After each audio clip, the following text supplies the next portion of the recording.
Chapter 360, Going to Your Place to Propose. Audited by Bexenville. C. Omicron M. U. Zhou Xiaojun sneered. I don't know what you like about that Gu woman. She's already so old and has even given birth to a child. If you want to take a concubine, go find a virgin girl. Why would you treat an old woman like a treasure? Zhou Dafu glared at him. What do you know?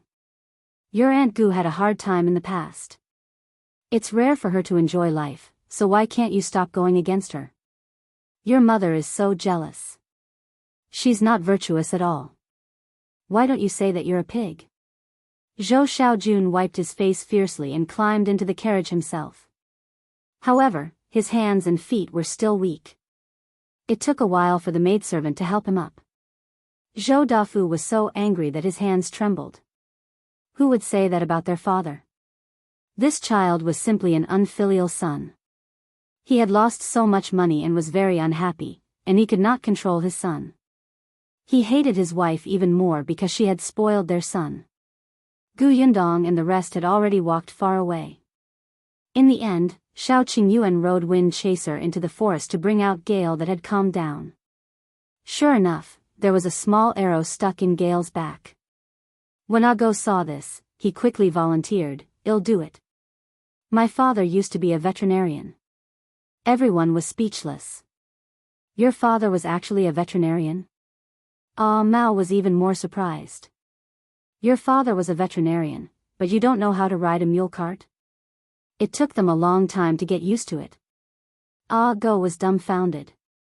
Why does the vet's son have to know how to ride a mule cart? Isn't that the job of a driver?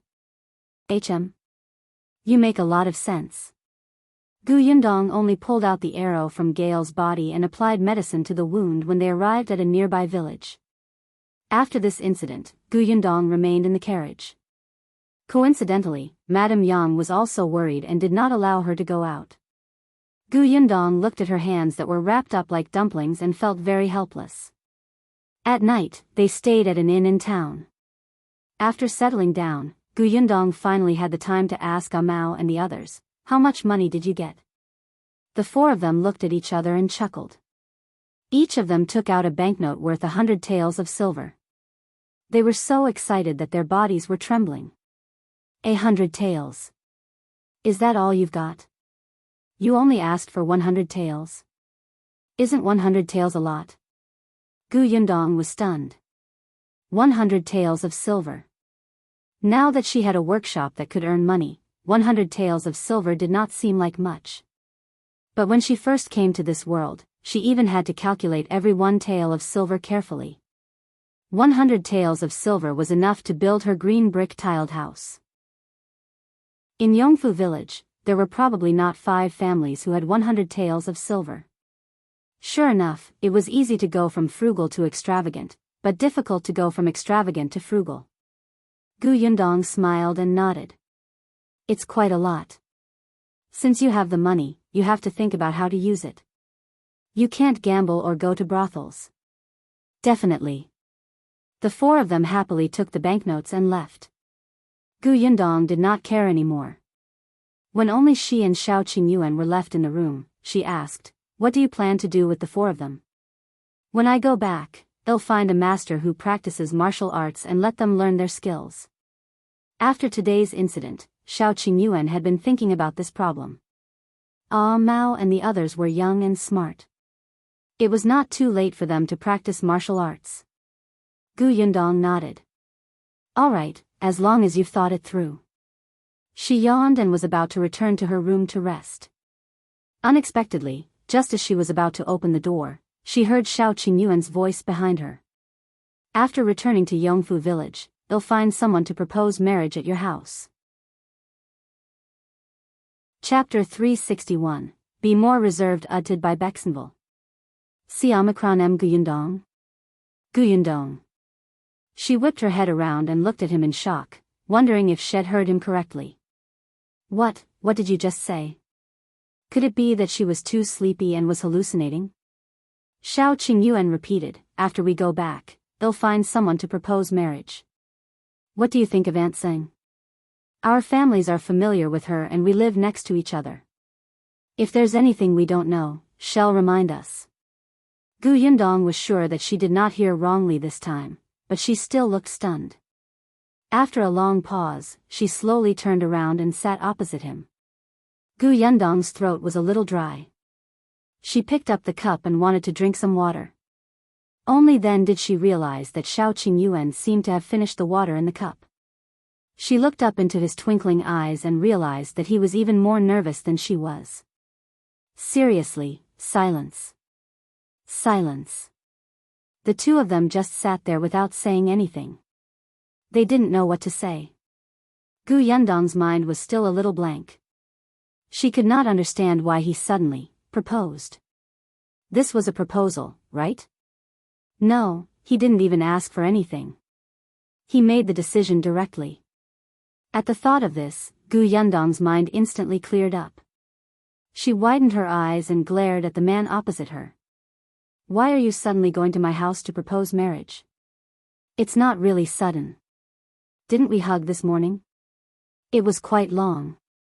Shao Qingyuan lowered his head, but the tips of his ears turned inexplicably red. Gu Yundong was speechless. Hug? They hugged? You're going to my house to propose marriage because you've hugged me and you're taking responsibility for me? Shao Qingyuan knew that she had misunderstood. He immediately looked up and shook his head with a serious expression. Of course not. I originally wanted to wait until you reached adulthood, but since you've already hugged me, I can only bring it forward. He said it as if he had no choice, but the corners of his lips kept curling up. Gu Yundong could not help but raise her leg and kick him. What do you mean you'll go when I'm of marriageable age? Did I agree? You can go just like that? Unexpectedly, Shao Qingyuan did not guard against this kick and fell back. Gu Yundong subconsciously reached out to pull him. The next moment, both of them fell to the ground. Shao Qingyuan was fast. When he fell, he turned his body slightly so that Gu Yundong would fall on him and not get hurt at all. Then, he looked up and asked uncertainly, "You don't agree?" There was actually a trace of grievance in his words. Gu Yundong was so angry that she laughed. How can you propose marriage without confirming the relationship first? Then, shall we confirm it now? Do you think you can confirm it just because you say so? Gu Yundong struggled to stand up and tugged at her clothes. Her heart softened when she saw that he was still lying on the ground with his eyes wide open in despair. Actually, although the two of them did not say it explicitly, they had a tacit understanding. Gu Yundong was not a hesitant person. Since both parties wanted to be together, there was nothing wrong with being together. But, was this how a man went to a woman's house to propose marriage? She felt that something was amiss. Gu Yundong had never had a boyfriend in her 2 lifetimes. In terms of relationships, she was actually very clumsy. However, she had at least read books and watched television. She had also read a lot of Chicken Soup for the Soul. The books had said that she could not let a man succeed too easily. Otherwise, he would think that she was easy to woo and would not cherish her. She had to be more reserved. Hence, she thought about it and coughed lightly. In the end, she said, I have to think about it. Chapter 362, I've seen this uttered by Bexenville. C. Omicron M. Shao Qingyuan sat up from the ground. All right, you can consider it first. Gu Yundong lowered her eyes and fell into deep thought. It looked like she was considering whether his character was good or not and whether he was worth entrusting her life to. Shao Qingyuan was still a little nervous. After a while, he asked, have you thought about it? It had been 15 minutes. Gu Yundong thought that she should be reserved enough. Hence, she nodded. I've thought about it. Then, when we get back, I'll ask Auntie Dong to go to your house to propose marriage? Okay. Gu Yundong nodded. Shao Qingyuan's eyes lit up and his breathing quickened. Don't go back on your word. His expression was like a wolf's, as if he would pounce on Gu Yundong if she went back on her word. At that moment, Gu Yundong felt as if she had been tricked. She frowned slightly, but still nodded. I mean what I say. With that, she quickly turned around and left. She felt that her face seemed to be a little red. If she stayed any longer, she might burn up. Shao Qingyuan watched her leave and finally heaved a sigh of relief. Neither of them slept that night. The next day, Ah Mao and the other three were surprised to see them yawning with dark circles under their eyes. Only Shen Sidian seemed to have sensed something. She pursed her lips and secretly laughed. After walking for another 2 days, the group finally arrived at the village where Stinky Egg was. Because she had been here once, many people in the village still remembered Yundong. They just found it strange that when she went there were only 2 people, but when she came back, there were 2 carriages. Originally, she wanted to stay at Stinky Egg's house, but it was obvious that the place was too small. He could only borrow a few rooms from his neighbor. Stinky Egg was very happy to see her. After being happy, he was a little disappointed. Yundong found it strange. What's wrong? Sister Gu, after you left, I went to look for the medicinal herb you mentioned, but I couldn't find it after searching for a long time. Yundong was taken aback. That medicinal herb is rare to begin with. Of course, it's not easy to find. You don't have to deliberately look for it. Stinky Egg knew that. She had said that last time. But he knew that Yundong would come again, so he wanted to surprise her. She gave his family so much money. Not only did they repay their debt, but they also repaired the house. When it was raining again, there would be no more leaks. His father said that he wanted to do some small business with the remaining money. When his father earned money, he would send him to school. Yundong did not expect Stinky Egg's father to have such thoughts.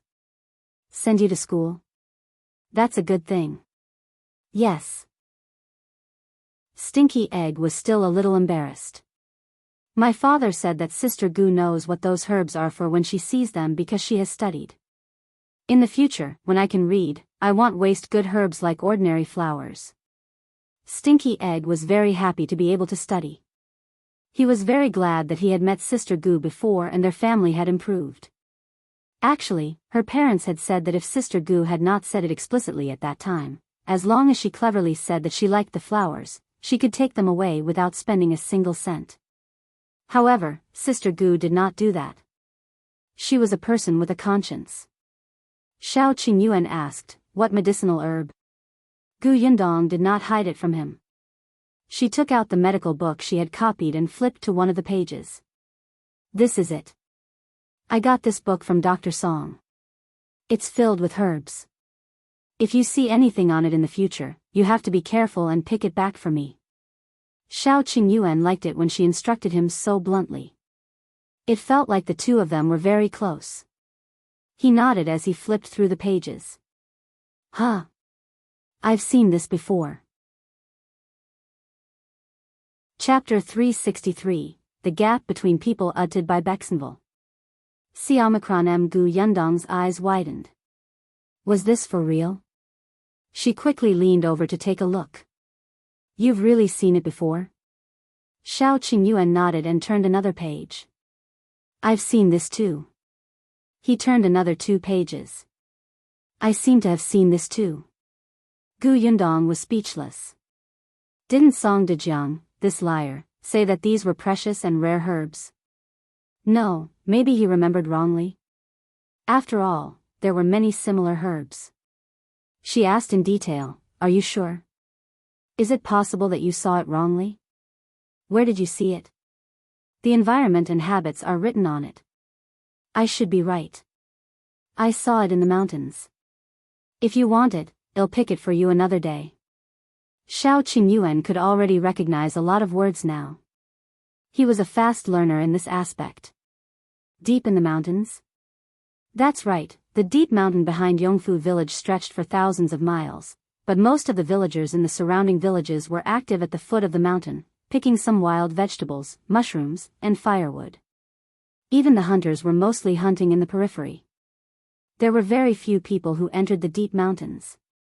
However, Shao Qingyuan had been there more than once. No one had destroyed or picked them in the deep mountains, so there were definitely many good things. It was not strange for him to see these precious herbs. Yundong's eyes lit up. Was it possible that Bimusi, the one her mother needed to treat illnesses, could be found there? She quickly flipped to Bimusi's page. Have you seen this before? Shao Qingyuan read it carefully and shook his head regretfully. I've never seen it before. If I see it again, I'll bring it back for you. Then take a second look and remember what it looks like, in case you forget it when the time comes. Shao Qingyuan smiled and said, no need. I'll remember it. Already? It's not just that. I've memorized everything I saw earlier. Don't worry. Yundong was speechless. Didn't you just read it once? Are you sure you're not lying to me? She glanced at him suspiciously and flipped open one of the pages, covering the words on it. She pointed at the picture and asked, what's this? Shao Qingyuan only glanced at it and quickly explained the characteristics of the herbs. Yundong stole a glance and found that every word was exactly the same. Was there such a huge difference between people? Yundong was a little indignant. Why? She had memorized it seriously.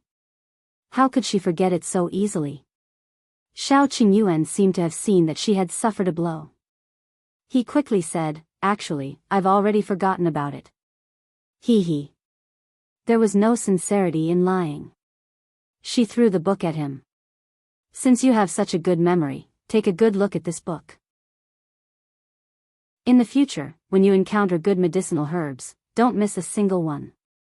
Shao Qingyuan quickly caught it and agreed without hesitation. Okay. Yundong felt that he was too obedient and wondered if she had bullied him. After a pause, she added, it's best if you don't go deep into the mountains. It's too dangerous. It's just picking herbs, not fighting a tiger. It's still easy to get hurt. Then, I'll tell you before I go. And get prepared first. Yundong was slightly satisfied. She pursed her lips and left. The corners of Shao Qingyuan's mouth curled up slightly. He covered his chest and felt soft. In the corner, Stinky Egg, who had been completely ignored, finally said weakly, why did Sister Gu leave? Before he could finish speaking, Shao Qingyuan glanced at him and turned to leave. The next day, Yundong brought Bian Yuanji and Madame Yang to Bian Mulan's grave. Due to the last repair, the grave looked much tidier. Chapter 364, Arriving at Fengkai County utted by Bexenville. See Omicron M. As soon as Bian Yuanji walked closer, tears streamed down his face. He subconsciously knelt on the ground and sobbed, but he tried his best to suppress his voice. Yundong led Madame Yang to the side, leaving him to talk to Bian Mulan in private. Sister, I'm here to see you. Don't worry, I'm doing very well now. Although Grandpa and second uncle don't like me, you're right. We still have first uncle and fourth uncle. I'm going to first uncle's house now. My cousin said that they're my family. In the future, I won't be alone. I'll live well. I just miss you. If only Big Sis was here too. As he spoke, he couldn't help but wipe his tears. I haven't found father and mother yet, but I know that they're definitely still alive. I'll definitely be able to see them. We're here today to move your grave. I'll bring you along to first uncle's village. In the future, when we reunite with father, mother, first uncle, and fourth uncle, you'll be able to see us. You won't be alone here. In the future, I'll visit you every year. Big Sis, he finally broke down in tears. Have a safe journey. He bent down and kowtowed heavily. It had been half a year. His elder sister had been gone for half a year, but Bian Yuanji still felt as if it was yesterday. Now, when he thought of Bian Mulan's voice and smile, he still felt as if his heart was being pricked by needles. Such a good sister was gone just like that. She was so young and had never enjoyed life. She had never had a child and had died at the most beautiful age. Her parents had not even seen her for the last time. Bian Yuanji pressed his forehead against the ground, but his heart was filled with bitterness. Finally, he couldn't help but cry out loud. His childish voice was filled with reluctance and despair. Madame Yang, who was not far away, could not help but lean on Gu Yundong's shoulder and whimper. Gu Yundong patted her soundlessly. After a long while, he walked forward and helped Bian Yuanji up, whose face was red from crying and he could barely breathe. As soon as the little thing stood up, his legs went weak and he fell to the ground uncontrollably. Shao Qingyuan came over to carry him down the mountain. After he left, Gu Yundong asked the villagers to help. With a sound, lift the coffin, Bian Mulan finally left the wilderness and prepared to return to her roots. Gu Yundong placed the cremated ashes into an urn and carefully wrapped them in cloth before handing them to Bian Yuanji. Bian Yuanji hugged her tightly and cried for a while before thanking her solemnly with red eyes. With Bian Mulan's matter settled, Gu Yundong did not stay any longer. After bidding farewell to Stinky Egg and his family, she set off on her return journey. After being away for so long, Gu Yundong was already eager to return home. She could not wait to see the two little fellows at home. Madame Yang also missed them. She held the two puzzles that Gu Yundong had made for her tightly in her arms and was ambitiously waiting to teach the two children how to play when she got home. Bian Yuanji, on the other hand, had been a little down for the past few days, but he gradually became nervous. After all, he was going to a strange place. Even though he had good friends there, he still felt uneasy. After leaving Stinky Egg's village, they did not follow the original path and took a shortcut. Finally, after more than half a month, they arrived at Fengkai County. It was not even noon yet. If they were fast enough, they could return to Yongfu village for lunch. Chapter 365, Yongfu Village's Change Utted by Bexenville. CM Fengkai County was very lively. Shen Sidian lifted the curtain and looked outside. She sighed. It's much more prosperous than Jiangyu County. Of course. Jiangyu County had just experienced a disaster and was in the midst of reconstruction. How could it compare to Fengkai County? Bian Yuanji, who was in a daze, could not help but come over to take a look. There were many vendors on the road. All kinds of shouts and hawking sounded one after another. He even heard the sound of striking iron and the shouts of the waiters at the inn along the way. Everyone's faces were filled with smiles and satisfaction, as if they were from a different world than Jiangyu County. Gu Yundong sat beside him and said in a low voice, "Don't be afraid. We're just going to First Uncle's house. Think about it. You'll be able to see your best friend, Ah Shu, soon. Aren't you happy?" "Of course I'm happy." Bian Yuanji immediately said, "Cousin, I'm not afraid. I'm just not used to it." Gu Yundong patted his head. "It's all right. We weren't used to it when we first arrived. You'll get better in time." Hearing her words, Bian Yuanji couldn't help but think of when Ah Shu first came to this county. Was he as lost and helpless as him? Suddenly, Bian Yuanji wasn't so nervous anymore. What's going on over there? It looks so lively." Shen Sidian suddenly pointed at a restaurant beside them and asked. Gu Yundong glanced at it. It was Lu Weiss Jinxiu restaurant. It was usually quite lively, but today. Gu Yundong had heard Lu Wei complain that these students were the most annoying. It would be fine if their family was rich and generous, but if their family was poor and liked to pretentiously gather in the best restaurant in the county, it would really be a headache. These people usually stayed for an entire day. They didn't eat much and kept talking, affecting others. If the boss asked them to leave, these people would scold the boss for being unscrupulous and greedy. In Gu Yundong's opinion, they should not be spoiled. It was a restaurant and a business to begin with. If you want to eat, eat. If you don't, scram. Could Ah Shu be inside? You said that Ah Shu is also studying in school now. Will he also come here to discuss knowledge with others? Bian Yuanji looked forward to it. Gu Yundong waved her hand. He's still young and has just entered the school. He won't appear here.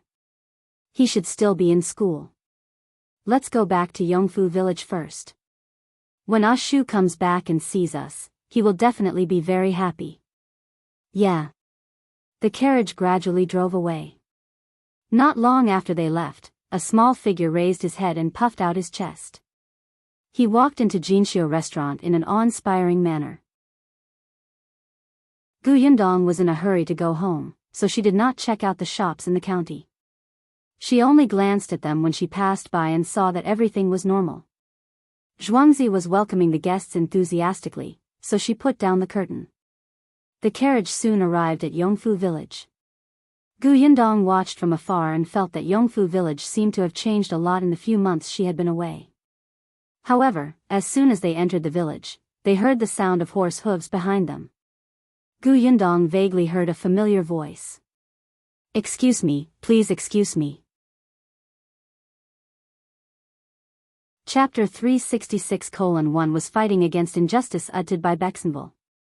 CMA Mao, who was driving the carriage, pulled the reins to the side and muttered, "The roads in this village are so narrow. Why are you riding a fast horse? Don't you know that you'll bump into someone?" However, Gu Yundong had already lifted the curtain and looked out. Indeed, she recognized the person riding over from afar. She raised her hand and called out, "Luan." Luan was stunned. When he took a closer look, he was so excited that he almost fell off the horse. He quickly pulled the reins and stopped. Then, he dismounted and ran forward. He said happily, "Lady Gu, you're back? You just came back? That's great." When he saw Shao Qingyuan in the carriage, he became even more excited. "Young Master Shao is back too?" Shao Qingyuan nodded and asked him, "Are you here to look for your young master?" This guy even specially rode a horse over. It seemed like there was something urgent. Shao Qingyuan had called Lu Wei over to help. Since he had gone to the Yongning prefecture to look for Gu Yundong, the matters in the village naturally had to be arranged.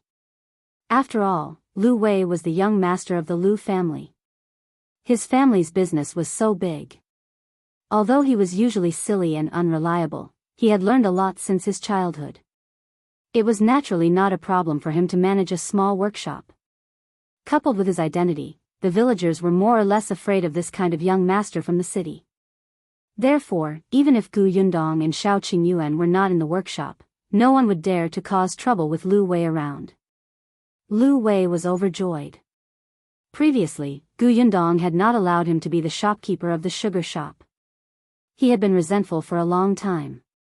This time, Shao Qingyuan had asked him for help and he agreed without hesitation. He did not even ask for a salary. Now that he had been living in Yongfu village for more than half a month, old Master Lu was furious. He didn't want to do his own family's business and didn't want to get involved, and yet he was doing well in other people's workshops. Was this really his son? When Luan heard this, he suddenly reacted and knocked his head. "Look at me, I almost forgot. I did come to look for our young master for something important, but speaking of which, this matter is also related to Miss Gu." Gu Yundong was stunned. What happened? Luan was indignant. "It's all because of the people from Dongyi Academy." Dongyi Academy? This name sounds familiar. Gu Yundong rubbed her chin and thought for a while. The corners of Lu An's mouth twitched. "Miss Gu, have you forgotten? Previously, a teacher brought a few students to Master Qin's school. When Master Qin was not around, they even blocked Mrs. Qin and Miss Qin at the door. In the end, you saw it, Miss Gu. Not only did you scold them badly, but that teacher also fainted from anger." Gu Yundong blinked. Why did Lu An's words make her sound so cruel? Not only her, but Mao, Shen Sidian, and Bian Yuanji also looked at her in shock. It turns out that not only are you good at fighting, but you are also good at talking. You could actually make someone faint? And the other party was a master who had read a lot of books. What exactly did you say? Gu Yundong coughed lightly and said sternly, "I couldn't bear to see them bullying the weak with numbers, so I was fighting for justice." "What's with your gazes?" Everyone nodded. "I believe you." Gu Yundong was speechless. She turned her head and glared at Luan. She asked in an unfriendly tone, "Then what happened to Dongyi Academy? Could it be that they went to Teacher Qin's academy again?" "Not really. Chapter 367, Turning Around and Going to the County City uttered by Bexenville. CM Luan felt very innocent. Why was she glaring at him? Wasn't he just afraid that Miss Gu wouldn't be able to remember, so he explained in detail? Dongyi Academy organized a scholarly gathering at the Jinxiu restaurant. They said that they wanted to discuss knowledge with the students in Master Qin's academy and communicate with each other. It sounds nice, but in fact, it's just that the two schools are fighting in the arena, and a few students from each side will compete. Yundong frowned. I remember that the oldest in Qin Wenzheng school is only 12 years old. Is Dongyi Academy planning to bully the weak? That's right. That's what everyone says.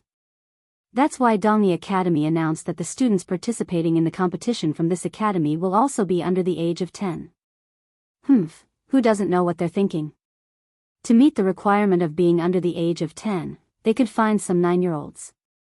Luan was very angry when he said that. Not only were Teacher Qin's students young, but there were also very few of them. There were less than 20 of them in total. However, Dongyi Academy had said that although Teacher Qin had few students, Teacher Qin's requirements for disciples were especially strict. Therefore, his students were all talented and smart prodigies. To be honest, Dongyi Academy was at a disadvantage. They had never seen such a shameless person. When scholars were shameless, nobody could compare to them. Where's Qin Wenzheng? Shao Qingyuan asked. Luan pulled a long face. They only dared to be so arrogant when Mr. Qin wasn't around. 2 days ago, Mr. Qin left Fengkai County. It seems like there's something urgent. He hasn't returned yet. They were taking advantage of him. Yundong thought about Qin Wenzheng's identity and found it easy to understand the sudden situation. That's why you're in such a hurry to look for your young master. Could it be that Lu Yi is also involved? The corners of Lu An's mouth twitched. Then, he looked at her sympathetically and said, "It's not just our second young master. Miss' younger brother is at Jinxiu restaurant now." Moreover, Dongyi Academy specifically asked him to participate in one of the competitions. They probably found out that he's your younger brother. They had suffered a loss at Gu Yundong's hands, and now they were trying to get it back from Yunshu. How could that be? Gu Yundong could not help but laugh. Was there something wrong with the people of Dongyi Academy? She suddenly said to Mao, who was driving, "Turn around and go to the county city." Now? Yes. Gu Yundong nodded. She thought for a moment and said, Go to the Gu house first and bring my mother, Sitian, and Yung back. Luan knows the location. He's going to look for his young master. Let him tell Aunt Ku that I'm back. You should rest at home first. Go and the others said weakly, "Can we go to that restaurant together?" That's right. Miss, we can go and cheer for you. Didn't they say that the little master is only 6 years old? What if he gets bullied? We can go and help him. Gu Yundong was speechless. They were all scholars and used pens and mouths to fight. She turned around and saw that Shinsidian and Yung were also looking forward to it. Without asking, she knew that they wanted to follow her to watch the show. Madame Yang seemed to understand. She grabbed Gu Yundong's hand and asked, "Is someone bullying Shu?" "I'll go, I'll protect him." "All right, let's go then." Gu Yundong waved at Luan, "Then well, go first. You can come back after informing your young master. Also, tell Aunt Ku that we're back. Well, go home later." Luan only had time to say yes before the two carriages turned around and left. He could only run to his young master.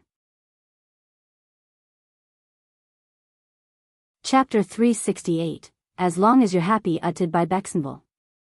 CM Lu Wei was supervising work in the courtyard of the workshop. He had been very fond of coming here recently.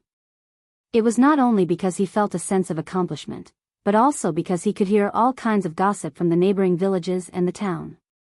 He could come over with a teapot and sit by the side and listen all day. The villagers in the workshop were originally a little afraid of him. They worked extra hard the moment he arrived and did not dare to say a word. Later on, they slowly got to know each other better before speaking freely. Moreover, they realized that young Master Lu actually liked to listen to gossip, so they racked their brains, even thinking of something that happened a few years ago. Lu Wei saw that they were skilled and did not slack off. He was also very easy to talk to. Unfortunately, the workshop would stop in a few days. The sugarcane harvesting season was almost over, and even the stock was about to run out. He could only regretfully close the shop first. Just as he was feeling dejected, he saw Luan rushing over. "Young master, something happened." He told Lu Wei about what happened at Dongyi Academy. When Lu Wei heard this, he pulled him and ran away without saying a word. "I knew that those poor scholars were indignant and hated Brother Qin. They would come and cause trouble sooner or later. Last time, they blocked Mrs. Qin at the door and almost caused her to be injured. Of course, Qin Wenzheng had to avenge them after that. He went to the Dongyi Academy and scolded them until they couldn't even raise their heads, especially that teacher. He was punished by the acting dean of the academy and didn't earn anything for the month. After holding it in for more than half a year, they finally found an opportunity. Moreover, they even used the name of a scholarly gathering to bully the children. Lu Wei cursed Dongyi Academy in his heart, but he did not stop. Luan originally wanted to go to the Gu residence to inform Aunt Ku that Miss Gu was back, but Lu Wei did not give him a chance. "What are you waiting for? Go to the Lu residence first and get more people. Otherwise, it'll be at a disadvantage if we quarrel later. I'll go to Jinshu restaurant to take a look first." Luan was pushed onto the horse and walked far away before finding an opportunity to say, "Young master, I bumped into Miss Gu and young Master Shao at the entrance of Yongfu village just now. They're back." After hearing about the Dongyi Academy, they left first and have already gone to the restaurant. Lu Wei almost lost his grip on the reins. He suddenly turned around. Those two are back. Then, could he still come over to listen to the gossip that would be gone in a few days? Luan nodded. Lu Wei felt a little regretful, but he quickly became excited again. "All right, then there's no need to go to the Lu family to call for help. The Gu girl definitely won't let Yunshu suffer." Luan was speechless.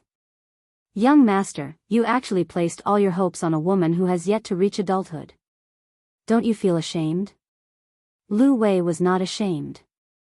They'd been gone for a few months and finally came back. "I don't know if they brought me any gifts. If it's too expensive, do you think I should accept it or not? If I accept it, I'll have to think about what gift to give back. It's troublesome, too troublesome. Luan, what do you think of the painting in my study as a gift?" Luan didn't want to say a word. "Young master, as long as you're happy, anything is fine." Gu Yundong and the rest were very fast. Before long, they returned to Fengkai County and arrived at the entrance of Jinshu restaurant. Previously, she had said firmly that Yunshu would definitely not appear here if he studied hard in school. She did not expect to be slapped in the face immediately. The staff of the Jinshu restaurant knew her and her relationship with the Lu family. He immediately led them around the crowd and brought them upstairs to the best private room. Chapter 369, Walk Proudly uttered by Bexenville. It was already very lively downstairs. Gu Yundong looked down and did not see Yunshu and Lu Yi. He asked the waiter, "Where are your second young master and the rest?" Replying to Miss, "The students from the two academies are staying in the other rooms. The competition will not start for another hour. Second young master's academy's room is the second room on the left. Miss, do you want to go over and take a look?" "No need. Serve us food first. We've been traveling for most of the day. I'm exhausted." "All right," the shop assistant replied and immediately went downstairs. After they left, Shinsidian asked in a low voice, "Yundong, are we really not going to take a look first?" Gu Yundong lowered her eyes and thought for a moment. "Let's wait for a while. If they are preparing for the competition and we disturb them, it will only cause trouble." She felt that Yunshu was not an impulsive person. Lu Yi was more like a little adult. Since he had agreed, he should be confident. At this moment, in the second room on the left, there were more than 10 children standing or sitting.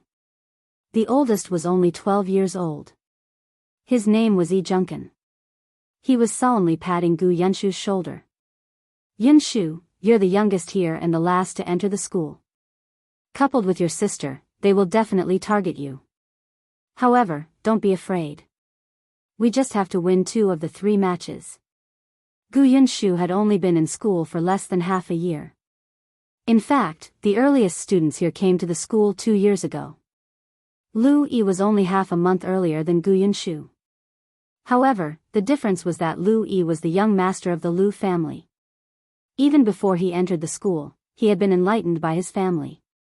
Compared to Yunshu, who had fled thousands of miles to this place without enough food and clothes, his starting point was much higher. Although Yunshu could read before he entered the school, he could only read. He had not even memorized the 3-character classic. When Junken thought of this, he could not help but sigh again. Unfortunately, those who can participate in the competition must be under 10 years old. I'm not qualified. Yunshu clenched his small fists and snorted coldly. I'm not afraid. My elder sister said that we have to treat our enemies as cruelly as if hailstones had smashed through their heads. Moreover, we are not allowed to give them a chance to fight back. They can come over and see if I can beat them to death. The children were speechless. Junken rubbed his forehead. Yunshu, we're fighting in literature, not martial arts. Even if it was martial arts, with this kid's small body, he could not defeat them. Yunshu nodded. Of course I know. I'm not afraid of literary battles. My elder sister can make their teachers faint. As her younger brother, I definitely can't ruin my elder sister's prestige. Even if I can't surpass her, I have to let them know that like sister, like brother. The little children were speechless. It was actually fine for such prestige to break. Don't cry. I'm very confident. My elder sister said that it's very important to compete in aura with others. When we walk out later, we have to at least raise our heads, puff out our chests, and suck in our stomachs. We have to walk like we don't care about our families or anything. The children were speechless. It was better for you not to talk to yourself. If your elder sister knew that you didn't care about your family, she would probably beat you to death. Everyone finally realized that this person was a big fan of his sister. He probably still didn't know what kind of competition he was going to face, right? A sobbing sound suddenly came from the corner. It's all my fault. If it weren't for me, we wouldn't have come here to compete. Chapter 370:1 AM Very confident uttered by Bexenville.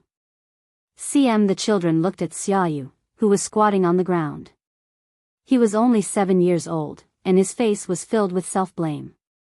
If it weren't for the fact that I couldn't stand their provocation and agreed to this gathering on impulse, you wouldn't have been implicated by me and gotten involved in this mess. In the end, it might damage the reputation of our academy and made Sir suffer humiliation. How can you be blamed for this? Junken was the oldest person here after all, and he acted like a big brother. You fell into a trap to protect our little junior sister. We can only blame Dongyi Academy for being too despicable. Dongyi Academy was deliberately trying to tarnish Qin Anning's reputation in front of the impulsive Xiaoyu. Qin Anning had a volatile personality and would rush out in less than 15 minutes of silence to play until she was drenched in sweat. Her personality was more like a boy's. They said that she was a country bumpkin and did not have the temperament of a lady from a wealthy family. At the same time, they questioned that if Master Qin could not even teach his daughter well, how could he bring up a knowledgeable and qualified student? When Xiaoyu heard them continuously insult his junior sister and teacher, how could he endure it? In the end, there was this scholarly exchange gathering, but it was actually just a competition between students under the age of 10 from the 2 schools. Xiaoyu blamed himself, but the others felt that he had not done anything wrong. They all comforted him not to think too much. Yunshu patted him on the shoulder and said, "At that time, any man would agree." "What man? You're just a 6-year-old kid." Don't say such things. Yi Junkin pulled Xia Yu up. Alright, now is not the time to talk about this. The competition will start soon. Let's go through the process again. As he spoke, he glanced at Gu Yunshu. The latter blinked. Why was this guy looking at him? He was very confident. Yi Junkin coughed lightly. He held a piece of paper in his hand and said, there will be 3 matches this time. For the first round, we will set the question and name the candidate from the other side. We will let Lu Yi take the lead and compete in chess. Lu Yi's chess skills were very good. Even the teacher said that he was calm at such a young age and was neither arrogant nor rash. Those who had studied chess for more than 10 years were probably not his match. Therefore, even though Lu Yi was only 7 years old, it was most suitable for him to go on stage. After all, the other party's students were not even 10 years old. Furthermore, they were the ones who designated the participant, so the chances of winning were very high. Let's have a good start in the first round. The second round will be difficult. The other party will set the question and the participating student on our side. Everyone turned to look at Gu Yunshu. Gu Yunshu felt a chill run down his spine. Why are you looking at me? Yi Junkin said, the other party will most likely point at you in the second round. We don't know what question they set. Yunshu, if it's too difficult, just give up. Actually, it's not embarrassing. You've only studied for half a year. They were bullying you in the first place. If you lose this round, we still have the third round. So, don't feel too pressured and don't be affected by them. We have to have a strong heart. We can't be unable to recover from this setback, understand? Yi Junkin did not fully explain the matter. The Dongyi Academy had paid a lot of attention to Gu Yunshu because of what happened to his elder sister last time. Yi Junkin was afraid that when he lost, they might say some nasty words to avenge their teacher's humiliation. However, Gu Yunshu was still young. When the time came, he would be dealt a huge blow. What if he got tired of studying? Chapter 371, I'll find someone to stabilize the situation uttered by Bexenville. CM Lu Yi thought so too. He put his hands behind his back and said to Gu Yunshu cautiously, why don't you pretend to be sick? That's not good. Yunshu was too energetic when he came in just now. It's too fake to pretend to be sick now, a little kid said. Lu Yi was silent. He regretted not letting the waiters carry him in when he came in. Yi Junkin waved his hand. That won't do. We can only compete. As long as Yunshu treats it normally. Everyone thought of Gu Yunshu's ability to comfort himself by talking to himself. He should probably be able to treat it normally. Therefore, the most important thing now is the third round. The third round will be set by the County Academy overseer. He won't specify who will participate. When the time comes, we'll see who's good at solving the questions set by the overseer. Although he said that, the 12-year-old Yi Junkin was thinking more. This County Academy overseer was invited by Dongyi Academy. Although he was not biased in front of everyone, who knew if he would reveal the question to Dongyi Academy in private? It was a pity that the headmaster was not around. Otherwise, they would not be able to do whatever they wanted. Yi Junkin patted his face. He could not think about such a depressing thing. Now that things had come to this, he could only give it his all. He exhaled and clenched his fists. Well, definitely win. The other children were stunned for a moment before they suddenly laughed and shouted together, well, definitely win. A childish voice suddenly sounded, causing the outside to fall silent for a moment. Even Gu Yundong could vaguely hear it. The dishes from the Jinxiu restaurant were already placed in front of her. When she heard the sound, she was stunned for a moment before she smiled. At this moment, the door was suddenly pushed open. Immediately after, Lu Wei rushed over with a smile. You're really back. Hey, why didn't you tell me in advance so that I could pick you up and welcome you back, right? Oh right, did you bring me any gifts? I don't want a lot. Anything is fine. Gu Yundong and Shao Qingyuan looked at each other and silently turned their heads away. When Lu Wei saw this, he was about to explode. You didn't bring me anything? All right. I brought something for you. It's in the carriage. Gu Yundong waved her hand. Did you rush over just to ask about the gift? I thought you were concerned about your brother. Lu Wei was stunned for a moment.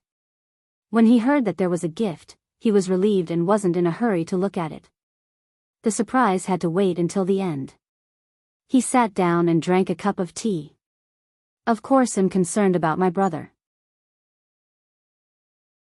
I didn't expect that little old man to cause such a scene. I just got someone to help. He called Lu Yi little old man. After Lu Wei heard the rules of the competition from Luan, he also had the idea that the county academy overseer might be bribed.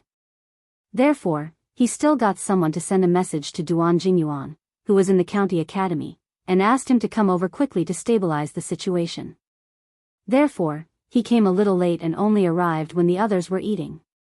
The competition hasn't started yet. Have you seen your Yunshu? Let's go and take a look together. It'll give our little old man some confidence so that he won't tremble in fear. If he loses the competition later, he'll have to cry under my blanket. Lu Wei couldn't be bothered to eat. He stood up and was about to leave. Unexpectedly, Shao Qingyuan pulled him back. Just as he was about to ask, he saw Gu Yundong nod her chin and point at a corner below. Look there. Looks like we don't have to worry. Huh? Lu Wei replied and quickly looked over.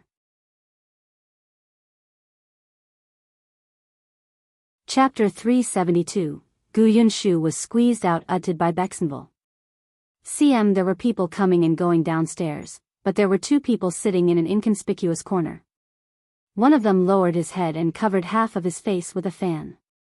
Lu Wei didn't recognize him. However, he knew who the person sitting next to him was. Even though this person had her head slightly lowered, Lu Wei could still tell that this was Madame Gu. Then, the person sitting next to her was. Hey, Brother Qin, so he's here too. This gathering was decided at the last minute yesterday afternoon. Madame Gu knew the ins and outs of the matter and also knew that those people actually made use of her daughter. She was furious. At that time, she packed up and went to the prefectural city to look for Qin Wenzheng. Others might not know what Qin Wenzheng had been busy with for the past 2 days, but as the person beside him, Madame Gu knew. At this moment, the couple had just entered and only had time to take a sip of tea to moisten their throats. Madame Gu asked a waiter and knew that the students were still in the private room on the second floor. When she saw her husband sitting there, she could not help but ask, "Don't you have to go up?" Qin Wenzheng said, "No need. Let's take a look first. I also want to know how these children are doing. Even if Dongyi Academy doesn't cause trouble this time, I want to find an opportunity to do so. After all, they've been studying in my own school. They don't know how vast the sky is outside. This is a good training for them." Madame Gu was speechless. To think that she had rushed over in such a hurry to find him. Just as he finished speaking, there was suddenly a commotion on the other side. Someone said loudly, "The master of Dongyi Academy is out." Everyone turned to look at the person who came out. Gu Yundong was also looking downstairs. When she saw that the person who came out with a smile was actually Master Wei, who had pretended to faint after being scolded by her, she immediately smiled. This was a cockroach that could not be killed. Master Wei stood on a specially renovated stage in the restaurant and looked at the guests present. In the middle, there were onlookers who were watching the show. Of course, most of them were scholars. There were also people from the Dongyi Academy. They were all called over by him. However, there were not many of them. Others probably did not think much of this competition between students below the age of 10. However, he had no choice. The oldest in Qin Wenzheng school was only 12 years old. It would be embarrassing for him to send a preparation scholar in their 20s to compete with the kids. Of course, there were also students from other academies and even schools in other towns. Teacher Wei coughed lightly. Although today's gathering is a competition, it's more of a sparring session. It doesn't matter which side loses. What's important is what you may learn. Most of them didn't think much of it. Lu Wei, who was upstairs, snorted coldly as he munched on a chicken drumstick. So what if you're bullying them? You even have to find a dignified excuse. How embarrassing. They're out. They're out. Isn't that Yunshu? Bian Yuanji suddenly pointed downstairs and shouted. Lu Wei blinked. When did a child appear in the private room? Whoa, so many people? When did they arrive? Just as Lu Wei was about to ask, he saw Gu Yundong's lips twitch violently as she looked downstairs. The others were also laughing silently. He looked down suspiciously and saw Gu Yunshu standing with his head held high and his chest puffed out. He looked straight ahead, as if he was about to go to the battlefield, and he was the last in the line. Moreover, because he was short, no one could see him. The crowd behind him squeezed him out of the line. Chapter 373, You're clearly short-utted by Bexenville. CM Yunshu was dumbfounded. He swayed twice before stabilizing himself. He glared at the team that was a meter away from him, his little face squeezed into a ball. Lu Yi, who was still standing at the second-last place, felt that something was wrong. He turned his head but did not see anyone. Hence, he quickly squeezed over and held his hand as he followed. Yunshu, don't walk around. There are many people here. If you're alone, what if you're kidnapped by the Dongyi Academy? Teacher Wei from Dongyi Academy, who had just walked over to greet them pretentiously, was speechless. We are scholars. Scholars, not robbers. You are ruining the reputation of our academy. He was so angry that he did not want to speak, but Gu Yunshu still nodded seriously. I know. I was pushed out just now. I suspect that this is Dongyi Academy's scheme. Fortunately, you discovered it early. Master Wei, you're the one who's short. When Louis heard this, he tightened his grip on Lu Wei's hand. Lu Wei, who was upstairs, laughed out loud and almost fell out of the window. Shao Qingyuan couldn't stand it anymore. He grabbed his robe and pulled him back. Ha ha ha ha. Lu Wei couldn't stop at all. Did you see Master Wei's expression? Although I didn't hear what our little old man said, I don't think it was anything good. Ha ha ha ha ha, and Yunshu was actually squeezed out. Look at his expression. I'm dying of laughter. Gu Yundong glanced at him and said with a fake smile, continue to smile. I'll convey everything you said to Lu Yi and Yunshu. Burp. Lu Wei's laughter stopped abruptly. I'm joking, I'm joking. Don't tell them. What if those two children cry? He quickly changed the topic. Hey, who are these people? I've never seen them before. Gu Yundong briefly introduced them. This is my cousin, Bian Yuanji. This is Shinsidian. The four people over there are Ah Mao, Ah Shu, Ah Go, and Ah Zhu. Lu Wei's forehead twitched. Could their names be more creative? However, he did not seem to have seen the Gu family's father. There was only a cousin. It seemed that he had not been found. Lu Wei sighed inwardly. He wanted to comfort her, but he felt that she didn't need it, so he simply turned his head to look at the situation downstairs. At this moment, the students from both sides had already gone on stage. The students on Master Qin's side ranged from tall to short. It was obvious that they were of all ages. On the other hand, although Dongyi Academy was also filled with young students, they were at most 1 or 2 years apart in age. There were definitely no children below the age of 8. Discussions were going on below the stage, but Master Wei was scoffing in his heart. They had agreed on a competition between people under the age of 10. If the other school could not find anyone old enough, they could not blame him, right? Teacher Wei coughed lightly and said, the rules have been said before. There will be 3 competitions. The first 2 competitions will be set by the 2 sides in turns. The third competition will be hosted by educator Lu from the county school. Now, let's begin. The people on both sides left the stage. The surrounding students saw that not only was there a teacher accompanying Dong the academy, but there were also older students. Those students below the age of 10 had them as their backing. All of them were full of confidence and high spirits. On the other side, everyone sighed. The headmaster was not around. The oldest was only 12 years old. They looked like a group of weak, pitiful, and helpless children. Junkin took a deep breath and turned to ask Lu Yi, "Are you ready?" "Yes." Lu Yi nodded with a tense expression. "No problem."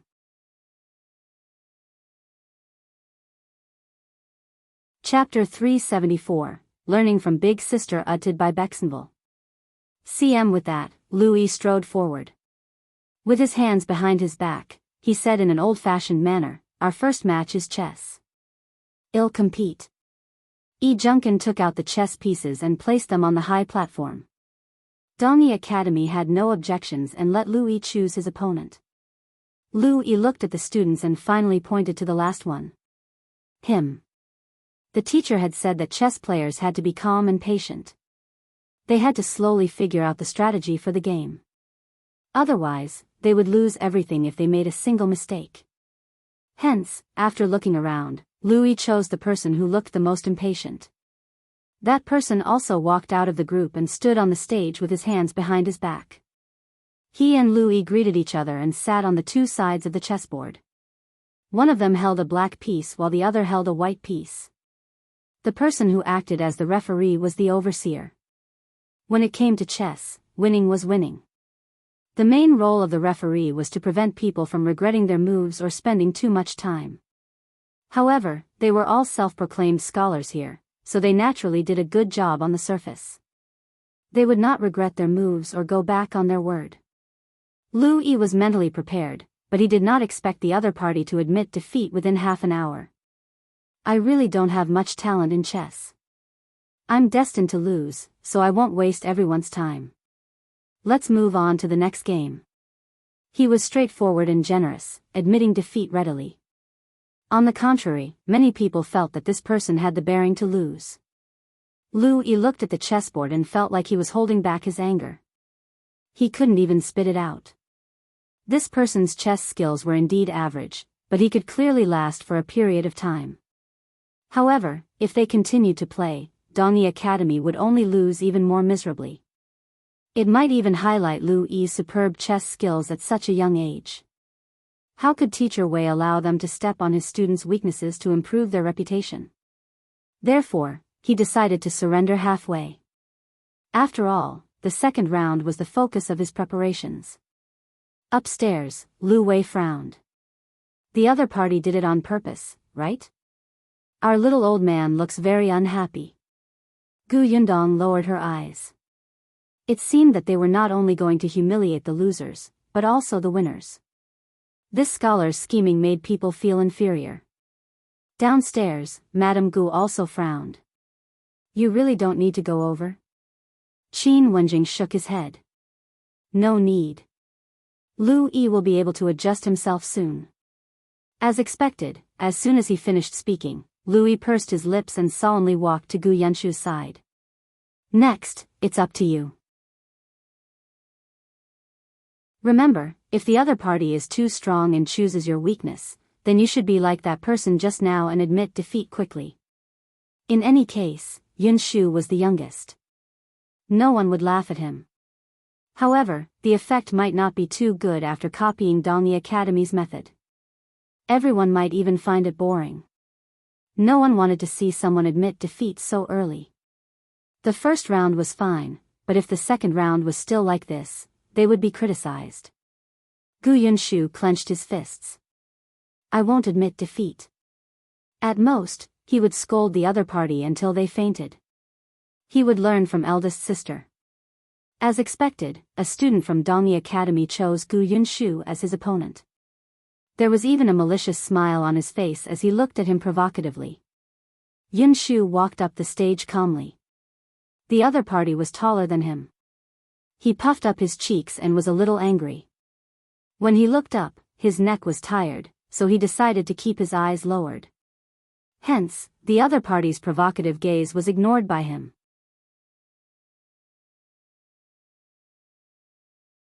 Chapter 375, Comparing in Sketch.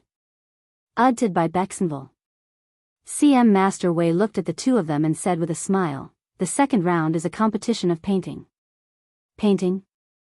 Yi Junkin and Lu Yi looked at each other. It was over. Yunshu was still learning the basics and had just drawn it twice. It was obvious that the other party was very skilled. Master Wei saw that they were anxious and seemed to be unsatisfied. He continued, "Moreover, our painting this time will be different from before. Our academy has recently taught us a new painting method.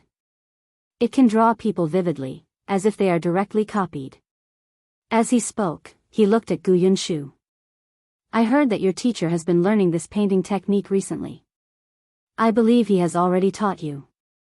Since everyone hasn't been learning for long, this competition is naturally the fairest." Yi Junkin was a little annoyed. They had never learned any new painting techniques. This Master Wei was talking to himself and even wanted to step on them. He was simply detestable. The other students wanted to speak, but Yi Junkin stopped them. There's no need to make meaningless arguments. Otherwise, we'll fall before the competition even begins. He pursed his lips and said in a low voice, "Let's see what the new painting method they're talking about first." They could not shout at this moment, or they would only embarrass themselves further. Looking at Master Wei's expression, it was obvious that he was waiting for them to refute. Now that he saw that they were silent, there was still a trace of regret on his face.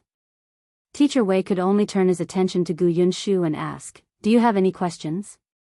Yunshu shook her head, full of confidence. "No problem." Not far away, Wenzheng sighed. "Newborn calves are not afraid of tigers. This kid is just like his sister. Isn't he fine? From the looks of it, he won't collapse even if he loses." Although Madame Gu was worried, she was still amused by Yunshu. Teacher Wei snorted secretly and asked someone to bring the items up. 2 tables, 2 chairs, a few sheets of paper, 2 charcoal pencils. Gone. The people below looked at each other in confusion. Painting, brush, ink, paper, and inkstone were always the most basic equipment when it came to painting. Now, there was only brush and paper, and it was a charcoal brush? Yunshu touched his chin and looked at the familiar thing. He sat down properly. Master Wei said, "Today, you will use this charcoal brush to paint. How about painting me?" He then asked the waiter for a chair and sat upright on it.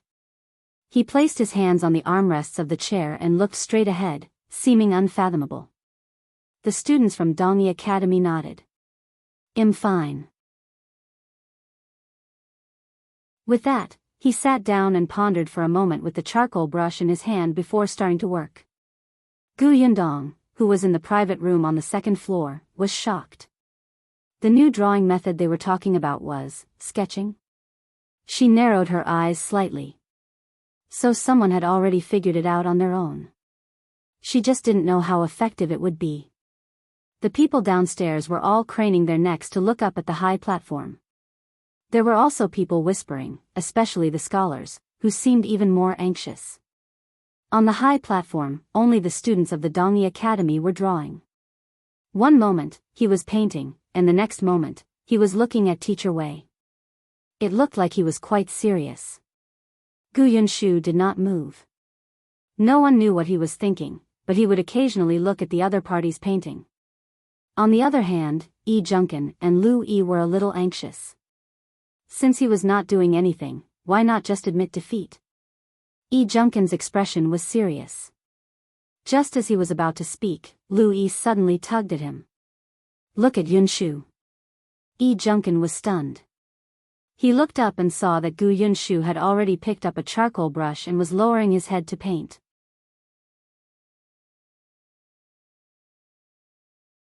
Chapter 376, Don't Move. Audited by Bexenville. CM Yunshu's painting method was different from that of the Dongyi Academy. He first drew a few simple strokes before continuing to draw lines.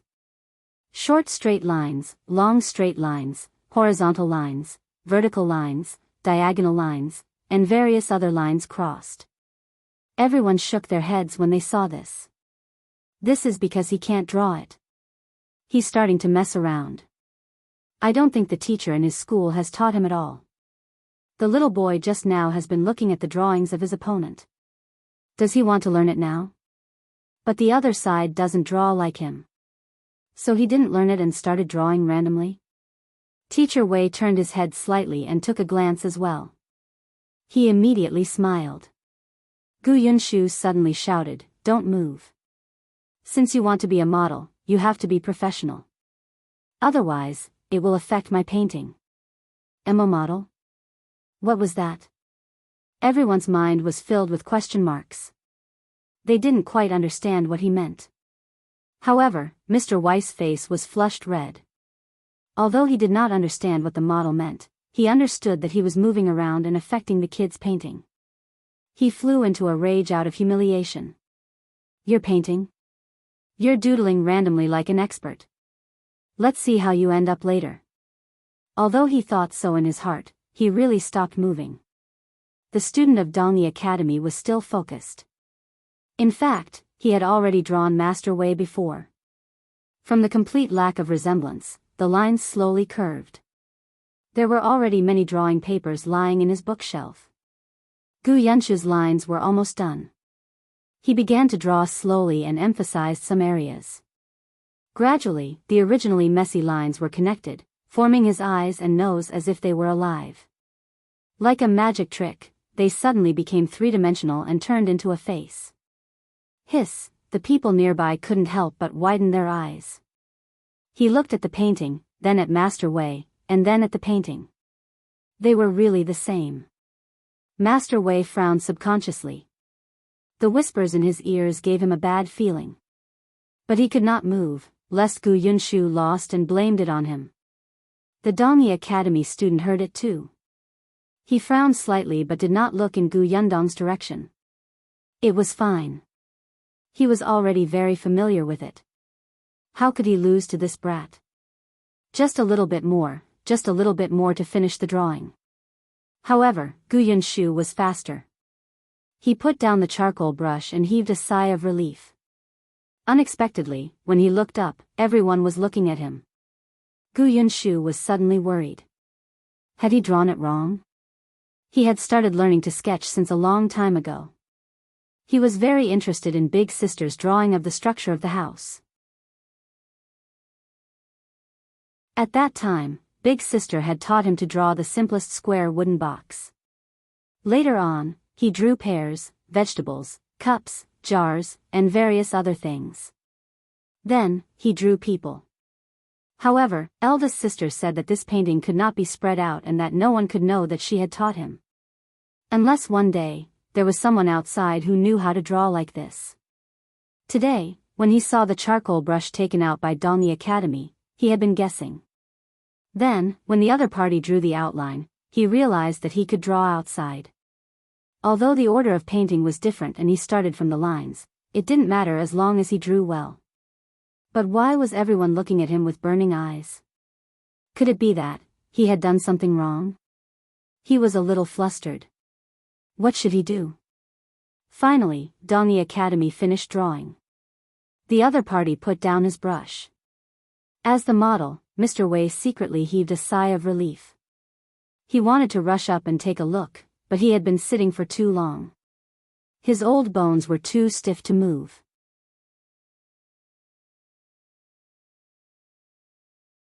Chapter 377, Qin Wenzheng is here uttered by Bexenville. It was County Academy overseer who picked up the two paintings and looked at Master Wei with a complicated gaze. He said, "It seems that I don't have to judge. Everyone knows whose painting skills are better." Teacher Wei stood up slowly and raised his chin confidently. However, in the next moment, the overseer's words struck him like a bolt of lightning, almost breaking his bones. "I now announce that the winner is Yunshu." Impossible. Teacher Wei suddenly regained his strength. He strode forward with his stiff legs and walked in front of the county academy teacher. He snatched the paintings. When he saw Yunshu's painting, his eyes widened in disbelief. How was this possible? Impossible. He had secretly gotten someone to get information from these students. Wenzheng had never taught these people this painting method. He heard that Wenzheng was still thinking about how to do it. Wenzheng would not rashly teach his students things that he had yet to understand. However, looking at Yun's painting, it was obvious that he was very familiar with it. It was impossible for him to draw it so realistically without more than half a year of practice. Educator Lu secretly sighed and took back the 2 paintings. Today's competition was originally best of 3. Now that teacher Qin's students have already won 2 consecutive rounds, there's no need to start the 3rd round. As he spoke, he cared about Dongyi Academy's reputation and added, however, we agreed that this is just a sparring. Winning or losing doesn't matter. At least everyone present today has seen this very special new painting method. Even I've broadened my horizons and benefited greatly. He laughed as he spoke, but Teacher Wei did not seem to appreciate it. He still could not accept the fact that he had lost 2 rounds in a row. That's impossible. He definitely didn't draw this. He must have. Before he could finish speaking, he was interrupted by a mocking voice from behind. How is it impossible? Under everyone's eyes, could it be that my student cheated? Everyone looked back and saw Wenzheng walking over with a dark expression. Although he looked calm, he was screaming in his heart. Especially when he saw Yunshu's painting, he almost could not stop himself from taking it over for a good look. Junkin and the others surrounded him happily. Master, you are back? Teacher, we won. Wenzheng nodded slightly. Yes, you guys did well. The little kids, who were praised, were so happy that their faces turned red. One had to know that the teacher was usually very serious. It was too difficult to hear praise from him. Wenzheng looked at Teacher Wei again and sneered. Dongyi Academy is indeed dignified. You bullied a group of children when I wasn't in school. In the end, you lost twice to our school. Now, you're starting to go back on your word? I want to ask your dean, are the teachers of Dongyi Academy all people who take advantage of others and bully them without any self-restraint or dignity? Teacher Wei's face turned green and white, but he could not refute. On the other hand, a group of people quickly walked over from outside the Jinshu restaurant. The leader was the acting dean of Dongyi Academy. Since Dongyi Academy has lost, we naturally want go back on our word. He walked in front of Wenzheng and bowed deeply. He said apologetically, this matter is my Dongyi Academy's fault.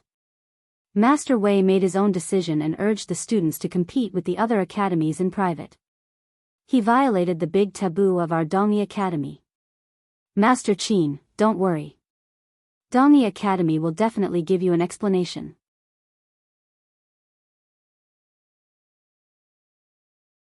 Chapter 378:1 Have to ask my big sister Eloped by Bexenville. CM Wenzheng glanced at him. He had a good impression of this acting dean. Last time, he had indeed severely punished Mr. Wei. Unfortunately, this person did not learn his lesson and insisted on making mistakes again and again. Hence, he nodded.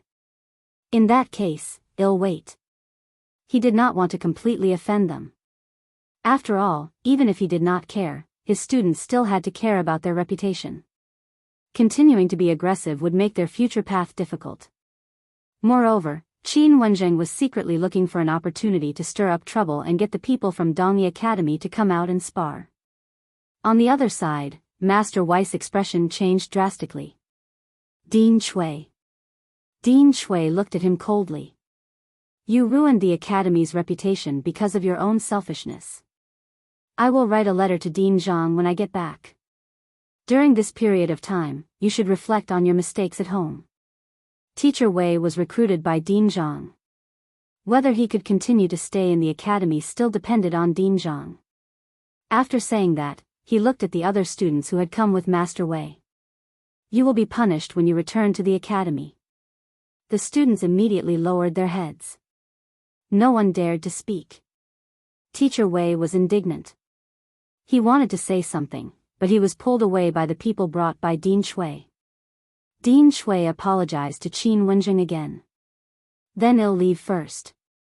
If there's a chance, I'll ask Master Qin for guidance on paintings. Before he left, he took another look at Gu Yunshu's portrait. The people from Dongyi Academy left one after another. Everyone could not help but look at Master Qin and the other students. Gu Yunshu, in particular, became the center of attention. However, how could Qin Wenzheng not know what they were thinking? At this moment, he also had a stomach full of questions. Therefore, he expressionlessly rejected the County Academy overseer's invitation and brought the students upstairs to the private room. As soon as he entered, he restrained his thoughts and asked Yi Junkin about the specific situation of this incident. Then, he praised the little kids in satisfaction. Only then did she ask Gu Yunshu sternly, "Who taught you that painting?" Before Gu Yunshu could answer, the others were stunned. Yi Junkin asked in surprise, "Master, didn't you teach him?" Qin Wenzheng almost hit him. "If I taught him, would I only teach him?" Everyone shrunk their necks. They only thought that perhaps Gu Yunshu was talented, so it was not impossible for the teacher to give him special treatment. After all, they had something they were good at. Sometimes, the teacher would give them pointers alone. For example, Lu Yi's chess skills were good. Qin Wenzheng would play a few rounds with him after class and point out things to pay attention to. Therefore, they did not find it strange that Gu Yunshu could draw in a way that they did not know. Qin Wenzheng glanced at them angrily and continued to ask Gu Yunshu, "When did you learn it?" Gu Yunshu thought for a moment. "I have to ask my elder sister if I can tell you." Qin Wenzheng was speechless. "I'm your teacher, and you're still keeping it a secret from me?" But on second thought, he had first seen this kind of painting on the wanted poster. Even the prefecture magistrate had kept it a secret for the artist, so it was understandable that Gu Yunshu did not say anything. Unfortunately, Gu Yundong was not back yet. Just as he was thinking about it, there was a knock on the door. Qin Wenzheng frowned. The students downstairs must have refused to give up and wanted to ask about the painting.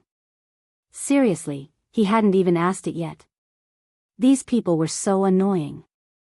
Qin Wenzheng opened the door impatiently. "What do you want?" "I'm busy."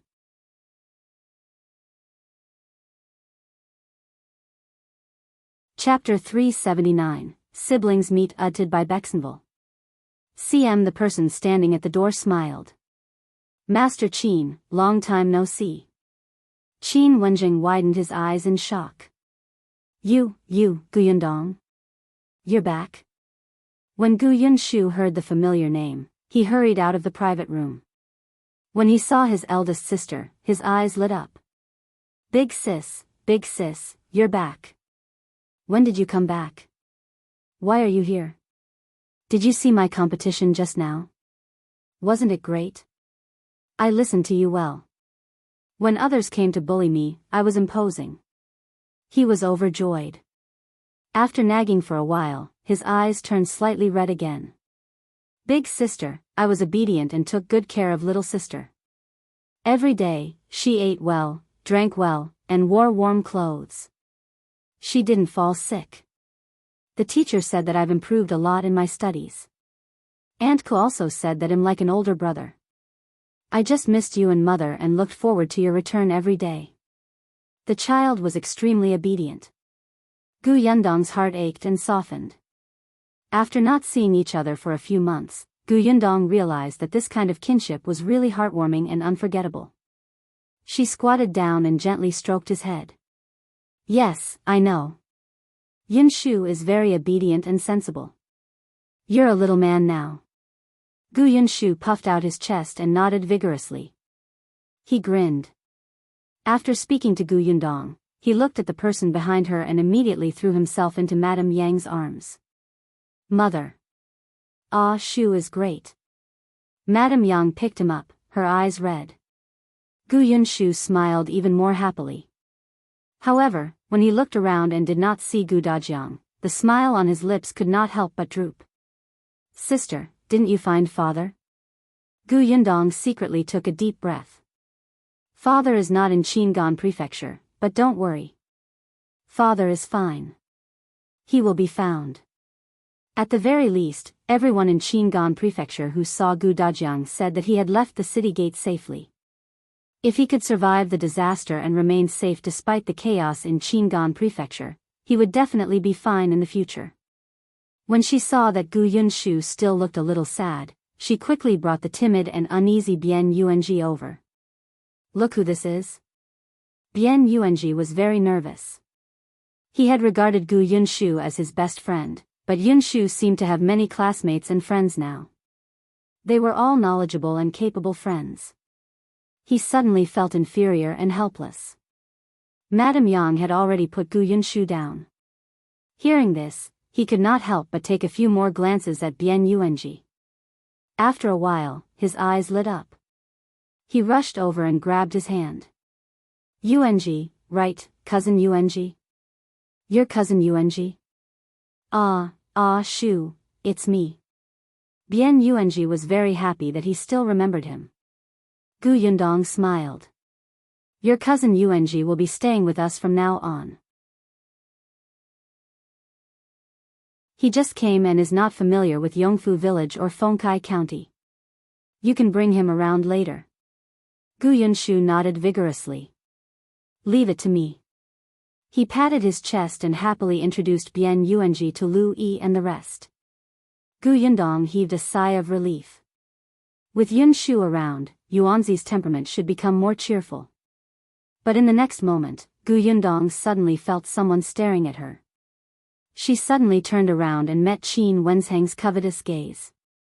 Gu Yundong was speechless. Why did she feel that her life was in danger?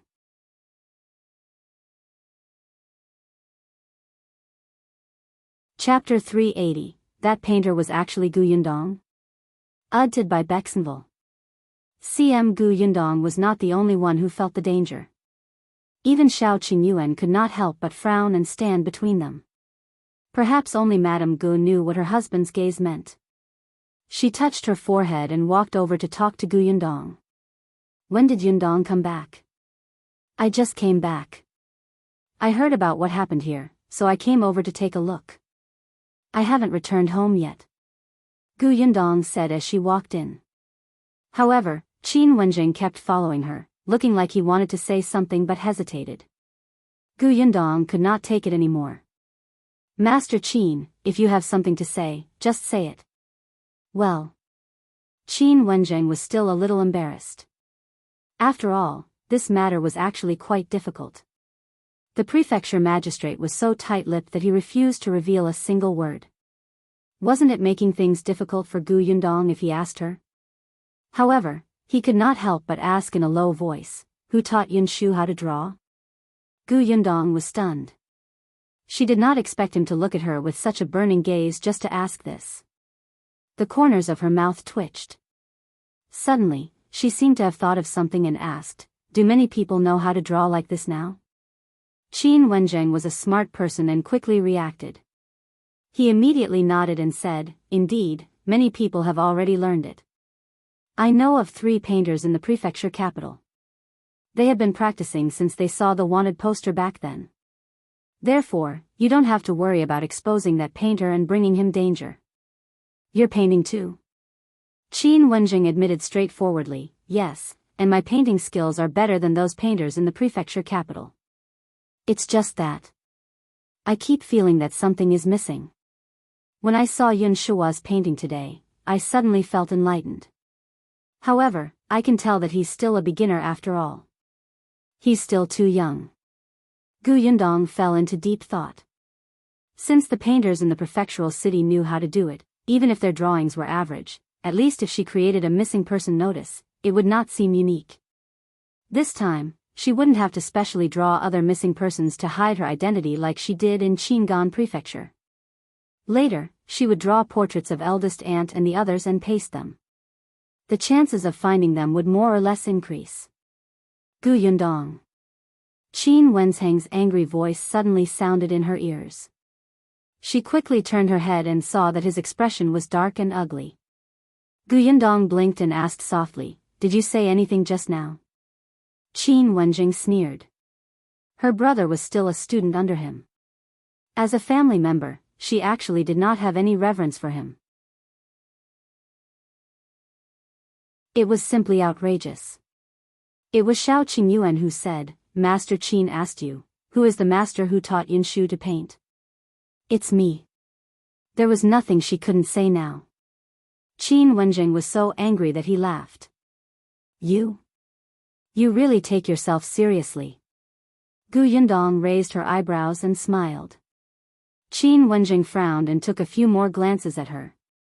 Thinking of Yunshu's technique, he hesitated for a long time before asking uncertainly, "Was it really you?" "If you don't believe me, ask Yunshu." Wenzheng gasped. The person he had tried so hard to find was actually Yundong. This person was right in front of him, but he actually didn't know. Wenzheng rubbed his chest. He felt that he had to calm down. After a while, he raised his head again. His eyes were shining as he looked at Yundong excitedly. "Tell me, what's so special about this painting method? What's the best way to start and what's the main point?" "Sure." Yundong smiled. "But if you want me to teach you, there will be conditions."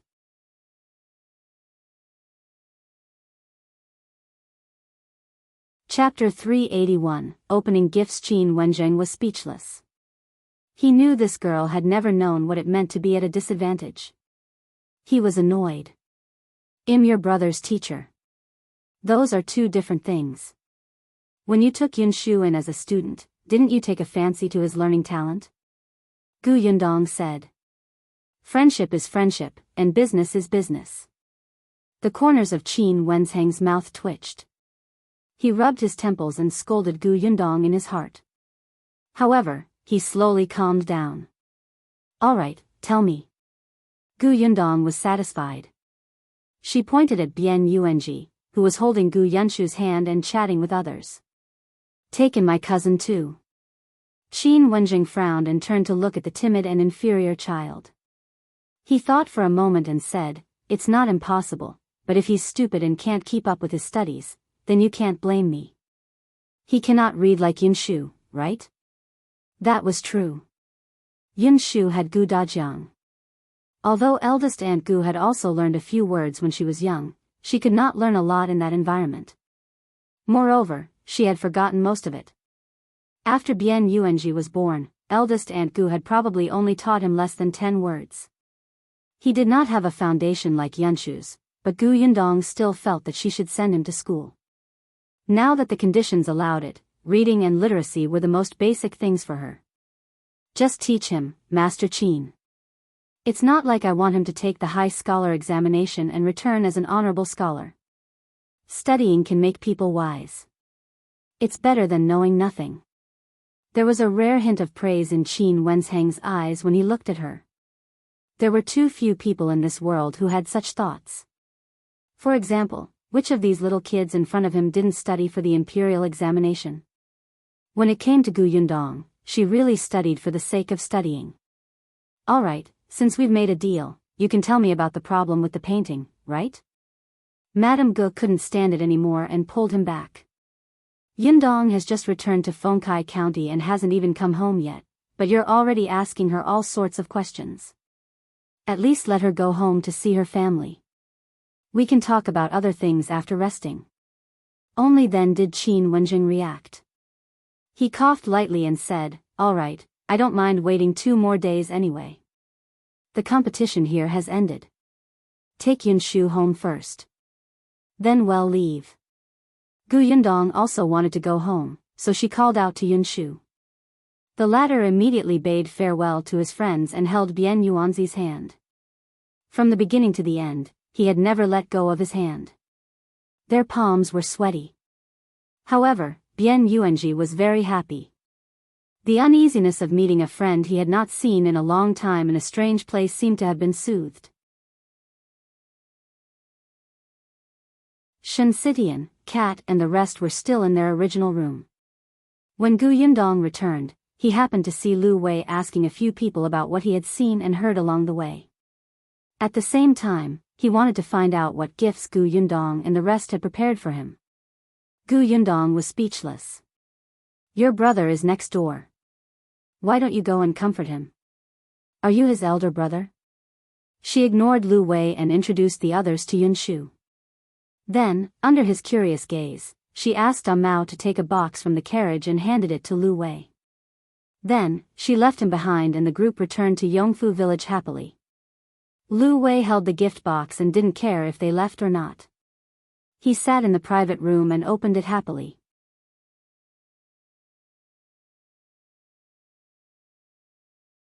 Chapter 382, the villagers pointing at them. However, in the next moment, the corners of Lu Wei's mouth drooped. His fingers trembled as he took out the thing in the box.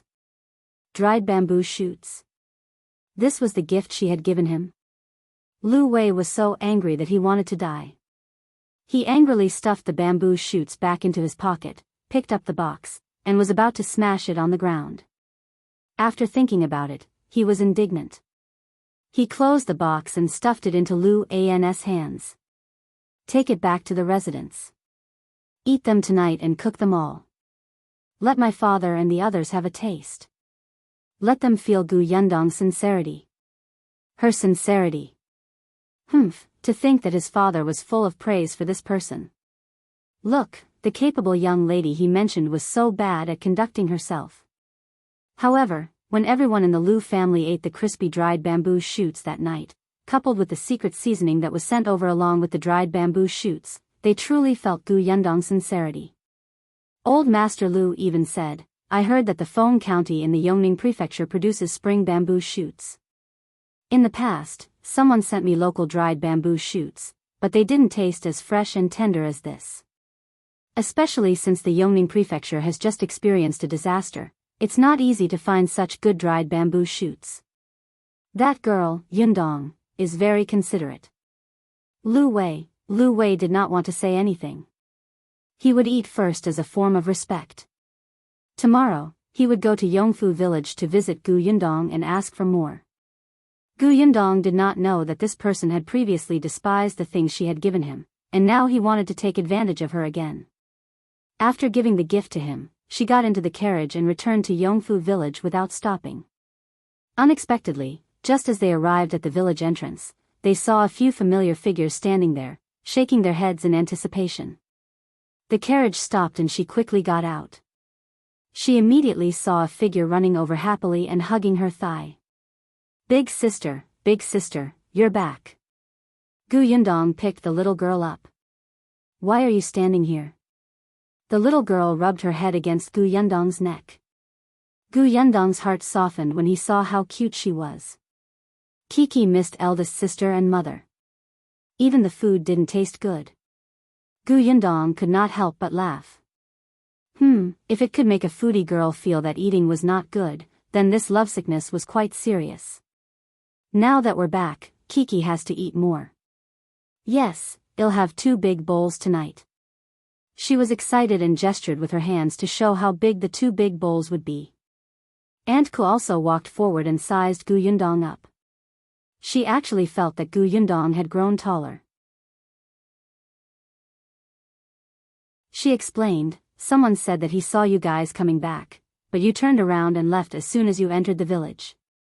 Later on, Luan called young Master Lu away. "I thought that something might have delayed you in the county city and you would come back later." When Gu Yundong heard this, she understood that Luan did not report to the Gu family.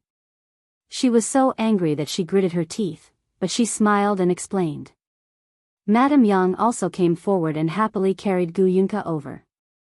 The young lady was even happier. She stayed in Madame Yang's arms and spoke to Gu Yundong. "Eldest sister, I just waited for a while." "That's true. She even prepared something for you to welcome you home," Aunt Ku added. The little girl immediately became shy and buried her head in Madame Yang's arms like a little quail. Gu Yundong could not help but laugh. She did not get into the carriage and simply walked as she spoke. Along the way, she bumped into the villagers of Yongfu village. Some of them greeted her warmly, but there were also some who pointed at her, as if they did not want to get involved with her.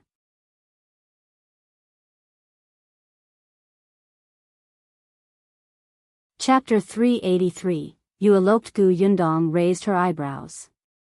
After experiencing such treatment for the third time, she could not help but look at Aunt Ku. Aunt Ku snorted. Ignore them. They're just a bunch of gossipy old women who have nothing better to do. Yundong found it funny. She was already gone. How could there still be her gossips in this village? What's going on? Aunt Ku originally wanted to tell her when they got home. But since she had asked, she did not hide it from her. I wonder who spread the news that you eloped with Shao Qingyuan. Huh? Elope? Yundong's mind was filled with question marks. She could not help but turn to look at Shao Qingyuan. Then, she remembered that Shao Qingyuan had been pulled away by Wenzheng before leaving the restaurant. He said that he had something to tell him. She didn't know what Wenzheng was up to, and why he was being so mysterious. Aunt Ku sneered. You had already been away from the village for 2 months before Shao Qingyuan left. How can he get involved with you? Besides, why do the two of you have to elope? You have a house, land, and family here. If you want to be together, you can find someone to propose marriage, and no one will object. Is there a need to elope? Yundong felt that what Aunt Ku said made sense. Perfect. I reckon he'll come to the house to propose a marriage in a few days after he goes back. Aunt Ku suddenly paused and looked at her in disbelief. Are you serious? He convinced you just like that? You agreed. You're too unreserved. I've been reserved. It was 15 minutes. Aunt Ku faked a smile and looked at her as if she expected better from her. Although she knew that with Shao Qingyuan's attitude, Yundong would definitely not be able to escape from him, but she should at least struggle for a year or two. She had really overestimated her. She had given herself away after going out for a while. Aunt Ku was a little heartbroken, but when it came to serious matters, she still frowned. Marriage proposal at this time? I'm afraid the rumors will become more and more intense. Let them say what they want.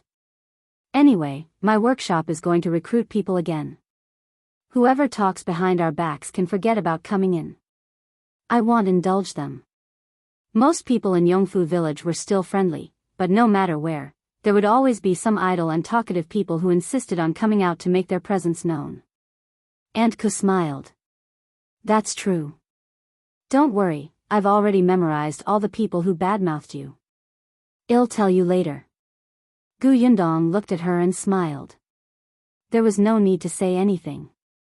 Tong Shuitao, who had heard everything from the beginning to the end, could not help but feel a little excited. Miss was indeed that Mississippi.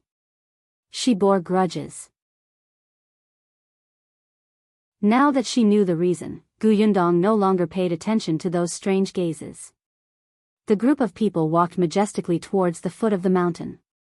Yundong realized that there had been a lot of changes along the way. At the very least, some of the villagers' appearances were very different. There were also a few families whose houses had been renovated or rebuilt. It gave her a momentary illusion that she had not been back for a long time. Aunt Ku explained, the conditions of the few families that work in your workshop have improved. At the very least, they can eat well and dress well when they take back the salary for the past few months. There are also those who work for Feng Danning. Because of your house as a signboard, they have been working non-stop for the past few months. Many people have been looking for them. Look, Feng Danning's family has already built a few more rooms. There are also some small workers under him who have also repaired the house. What Aunt Ku did not say was that when village chief Chen Liang saw that the villagers' lives had improved so much, he was really grateful to Yundong. He smiled every day. Yundong had a smile on her face, and she was also very happy.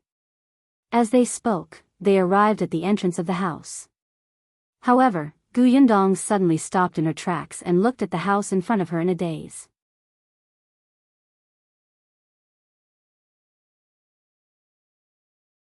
Chapter 384, Shao Qingyuan's thoughts. Yundong looked to the left and then to the right. Her mouth was slightly agape and she did not know where to go. Aunt Ku lowered her head and smiled. She had deliberately not said anything just now. Yundong asked, what happened? Why were there two identical houses? Brother Shao's house. Yunka pointed to the house on the right and happily explained to Yundong. Shao Qingyuan's house. Aunt Ku finally had enough of laughing.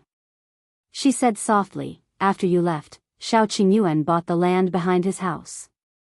Then, he asked Feng Danning to build a green brick-tiled house. It's no different from your house. Yundong was speechless.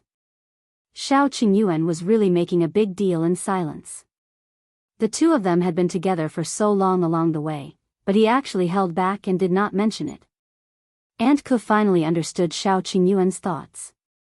Anyway, this house was designed by Yundong, so she definitely liked it. He could just build the same one so that she wouldn't dislike it. However, his house was indeed eye-catching. The Li family had come to the vicinity more than once. This family was really interesting. When Shao Qingyuan was around, they didn't even dare to approach it. After he left, they looked envious and wanted to move in. They even went to look for Chen Liang. Unexpectedly, Lu Wei came over. He directly dragged his luggage and moved in.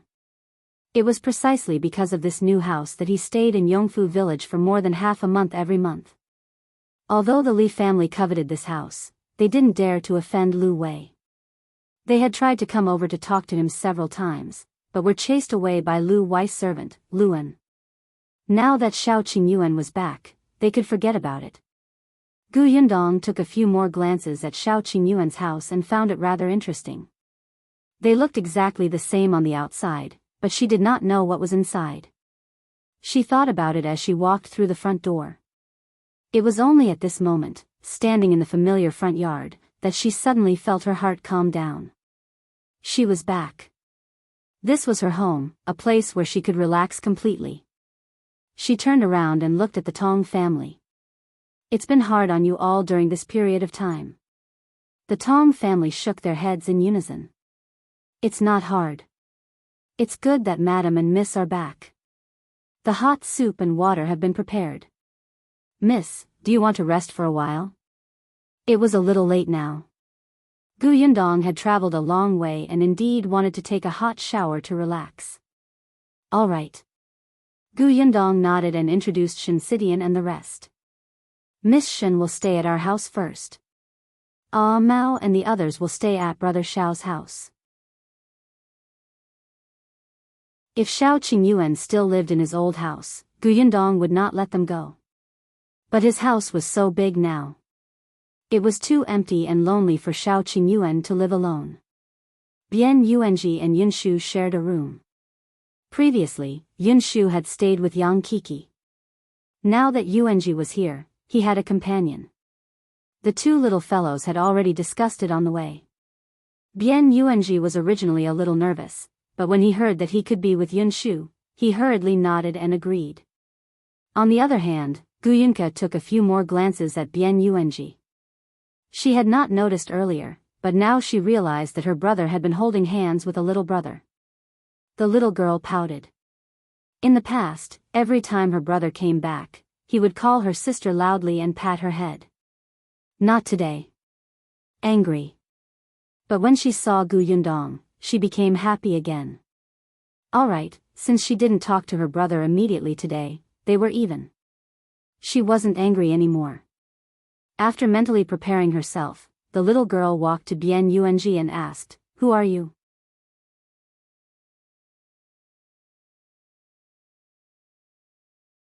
Chapter 385. Not Brainy. Bian Yuanji didn't know how to respond to the obedient and soft little girl. He stammered, My name is Bian Yuanji. I'm your cousin's cousin. It was so confusing. The little girl blinked blankly, indicating that she did not understand. Yunshu explained, "This is cousin Yuanji, our eldest aunt's son. We met last year. Don't you remember?" I still remember. Of course, the young lady did not remember. Last year, she was still lying in bed and sleeping most of the time. But her brother remembered. The young lady was heartbroken. What should I do? I forgot. My brain isn't working well. Pfft, Yundong could not help but laugh out loud. The others couldn't help but laugh and turn their heads to look elsewhere. However, Yunshu patted her head in all seriousness. It's all right. I'll take you to see a doctor. Even if I have to go bankrupt, I'll cure you. Everyone was speechless. Aunt Ke could not stand it anymore and chased Yunshu away. Go, go, go. Don't lead your younger sister astray. Kiki is a child. It's normal for her to be unable to recognize someone after not seeing them for a year. Is that so? Yunshu turned to look at eldest sister.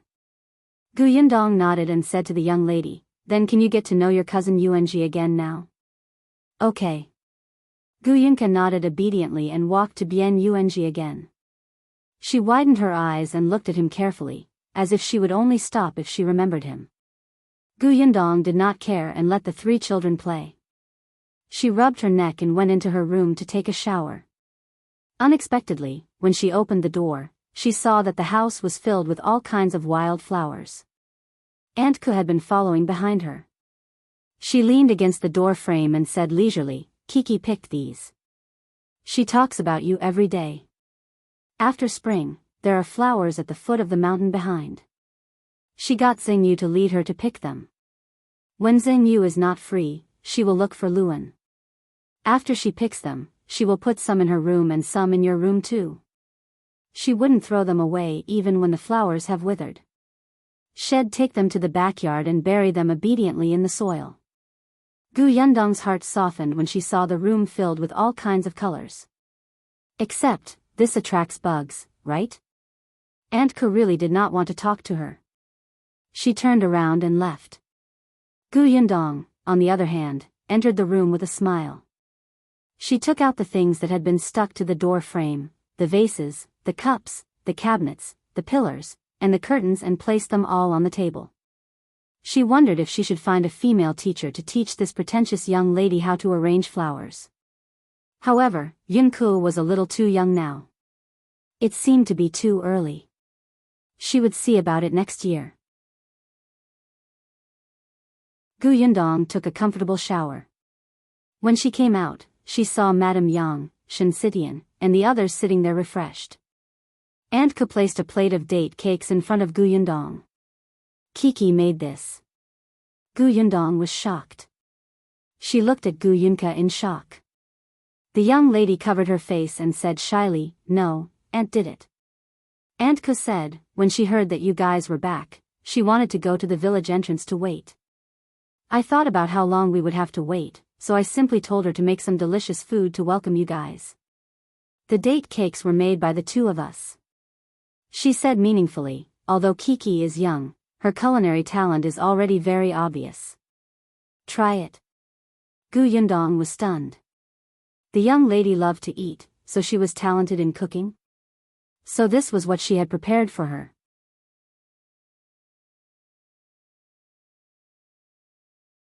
Chapter 386. The things in the village. She tasted it and smiled when she met Young's expectant gaze. It's delicious. The little girl shyly pounced into her arms again and gave Madame Yang a date cake. Everyone at the table laughed.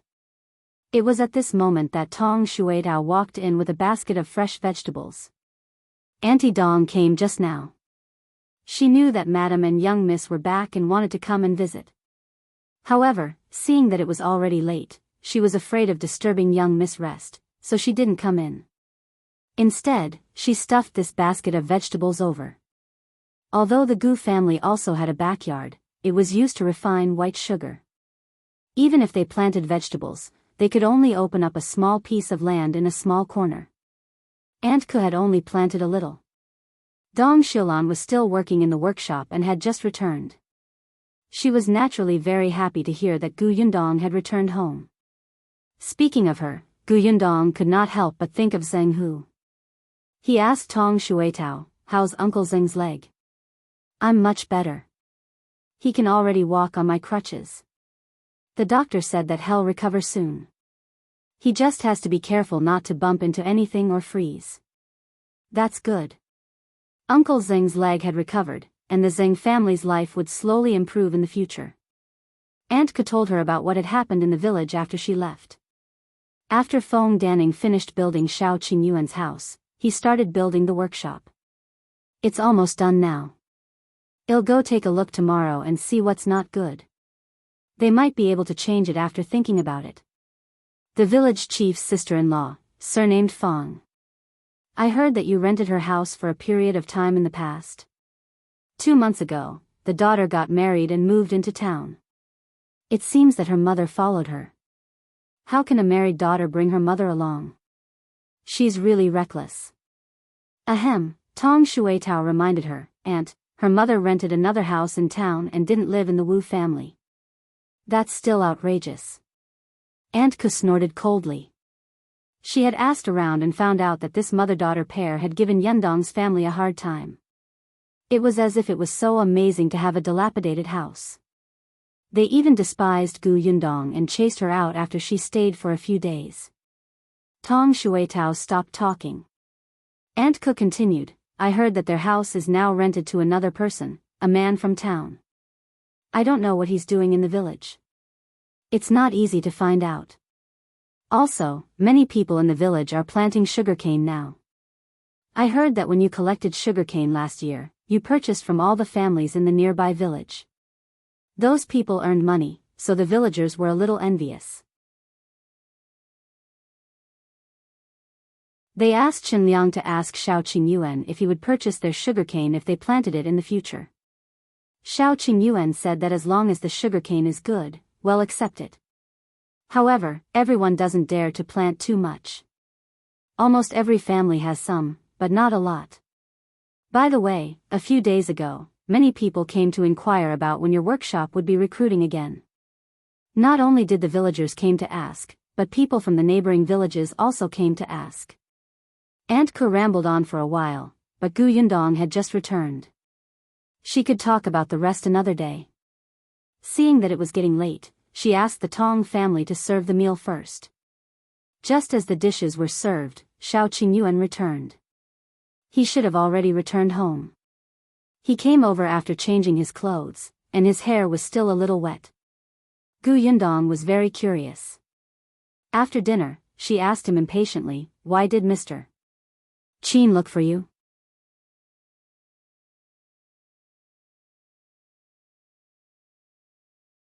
Chapter 387, seems to have flirted with Shao Qingyuan. Shao Qingyuan was actually also puzzled. When there were only the two of them, he said, Master Qin asked me about the situation deep in the mountains. The situation deep in the mountains? Why was Qin Wenzheng asking this? He wasn't going into the mountains, right? Even if he did, with his weak scholarly body, it wouldn't be enough. That's it? Shao Qingyuan nodded.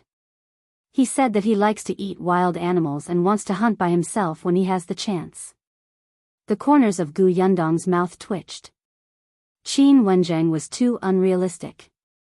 He actually wanted to challenge such a difficult task. However, if it was difficult for him, what about her? Let's go deep into the mountains sometime. Gu Yundong wanted to see if she could find Bai Muzi. There were many good things in the mountains. Perhaps she could find something. Shao Qingyuan frowned. You're going too? Of course. No, it's too dangerous. Don't I have you? He could even bring Lu Wei out safely. She should at least be more reliable and smarter than Lu Wei, right? Shao Qingyuan was speechless. He lowered his head slightly. After a while, the corners of his mouth curled up for a moment. He said in a low voice, yes. Gu Yundong blinked and finally reacted. Could it be that she had accidentally flirted with him just now? In terms of relationships, she was still very inexperienced. At this moment, she was a little embarrassed. She cleared her throat and quickly changed the subject. By the way, why did you build a house just like mine? Don't you like houses like this? It'll be your home in the future anyway. Gu Yundong felt that he was flirting with her too, but her heart was very warm. The corners of her lips curled up as she looked at Shao Qingyuan. Actually, you can just build the house the way you think. There's no need to accommodate me. Shao Qingyuan frowned and thought for a moment before saying, I don't have any thoughts. Your thoughts will be mine in the future. You make it sound nice. It's true. Shao Qingyuan's expression was exceptionally sincere. Yundong suddenly recalled the first time she met him. At that time, she had seen his indifferent eyes, as if he did not care about anything. Later on, when they met again in Yongfu village, he didn't seem to care about anything. He clearly had money on him, but his house was still the old house. He only had 2 sets of clothes, and the food he ate was extremely rough. He did not look like he was living a life at all. Now, it was really different. He had changed a lot. She did not know if it was because of her that he had become warm. But Yundong was happy with this change. At this thought, Yundong looked up and smiled at him. I believe you. The corners of Shao Qingyuan's mouth curled up. His hand moved slightly, but he couldn't help but step forward and hold her small hand, gently rubbing it twice. Yundong felt as if she had been electrocuted. She shuddered and coughed lightly. In the end, she did not pull it out. She only asked him in a low voice, What are you doing tomorrow? I want to go to the county city to take a look. The bodyguards of the Jiang family's agency are all quite skilled. I want to borrow someone from them to teach Amao and the others some martial arts. As he spoke, he hesitated for a moment before saying, I'll come back in a few days to propose marriage. He had asked Auntie Dong and found out that there were many things to prepare for the marriage proposal. The more he valued the woman, the more he could not be careless. He was already thinking about what he should prepare to show his respect. Other than finding an escort tomorrow, the most important thing was to buy something for marriage. Therefore, at dawn the next day, Shao Qingyuan rode his horse and left Yongfu village. Yundong also woke up early. After freshening up and eating breakfast, he planned to go to the workshop to take a look. Unexpectedly, a carriage stopped outside the door.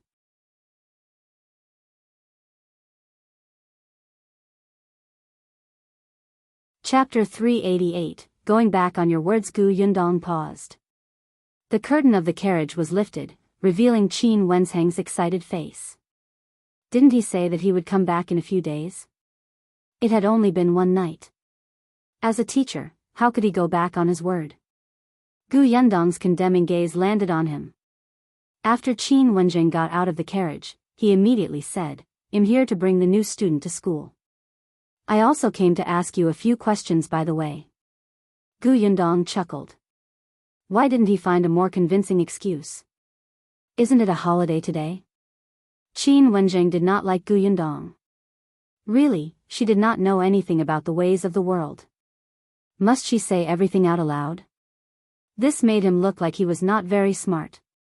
Back then, he was the popular top scholar in the capital. Fortunately, Yunshu and Bian Yuanji quickly ran out. They respected their teacher, Qin Wenzheng. They took him inside in awe. Bian Yuanji had heard from his cousin last night that she wanted him to study in school. He was so excited that he didn't sleep for half the night. He had been in the Gu family for nearly half a year, so he clearly understood what it meant to live under someone else's roof. Even though his cousin said that he would be her family from now on, he still had a line in his heart. He knew that he could not be willful and could not take all the benefits for granted. He had already thought it through. He would do more work at home in the future. In any case, he was already familiar with it. Unexpectedly, as soon as they arrived in Fengkai County and before he even entered the house, his cousin had already found a teacher for him.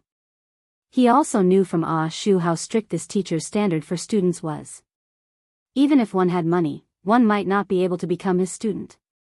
Many years ago, teacher Qin was even a top scholar. In the past, even when he saw elementary scholar in his hometown, it was already very impressive. Not only did his cousin ask him to read and write, but she also spent so much effort to find such a good teacher. The house was good too. The blanket was warm. After Shu fell asleep last night, he had actually cried secretly. He felt that the pain he had suffered previously was no longer important. Bian Yuanji was still a little nervous when he saw Master Qin. Fortunately, Qin Wenzheng was quite patient with his students. He asked a few gentle questions and learned the general situation. He asked him to go to school with Yunshu tomorrow. Knowing that he felt a little inferior and uneasy, the teacher even praised him. Sure enough, Bian Yuanji immediately smiled shyly and foolishly before he was pulled away by Yunshu. When Qin Wenzheng saw them leave, he immediately went to look for Yundong. Come on, tell me how to get started with the new painting method. Were you really the one who drew the wanted poster in the prefecture capital? How long have you taught Yunshu? Why do I feel that something is wrong when I draw it? Actually, Yundong had wanted to leave quietly when he was talking to Yunshu and Yuanji. She had just returned to the village and had a lot of things to do. However, Qin Wenzheng was eyeing her covetously. From time to time, he would look at her. As long as she showed signs of leaving, he would immediately stand up and follow her. Yundong could only wait for him to finish speaking to Bian Yuanji. Regarding Qin Wenzheng's question, Yundong did not intend to answer him in detail. She simply took out a charcoal pencil and paper and started drawing in front of him. She would draw the simple ones first, such as the square box in front of her, and then draw people. Qin Wenzheng was known as a young genius. He was already a top scholar at a young age. It was better to show him in detail. Yundong felt that he would be able to understand it better this way.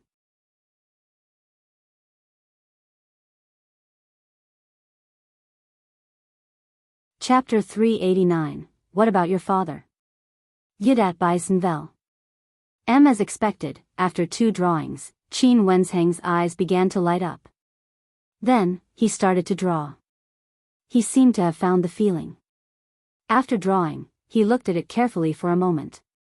Then, he looked up and said, "Thank you. I'll go back and think about it.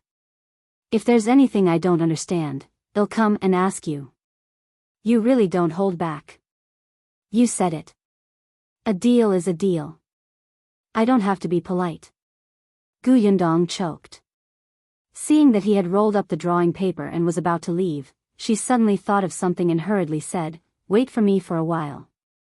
As she spoke, she lowered her head and quickly focused on drawing a few portraits.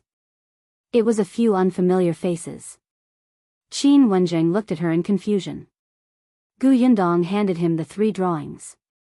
You said that several people in the prefectural city have already learned this drawing method, so I don't have to worry about being exposed. This is my aunt, her husband, and 4th uncle. I know that you have connections in the prefectural city, so I would like to trouble you to paste them to the eye-catching place at the city gate. Qin Wenzheng did not refuse. After taking a look, he accepted them. What about your father? At the mention of Jiang, Yundong was still a little hesitant. After some thought, she told Qin Wenzheng what she had heard in Qingan Prefecture. Qin Wenzheng frowned slightly when he heard this. After pondering for a moment, he said, "Your concerns are right. I didn't expect your father to be involved in the capture of the bandits.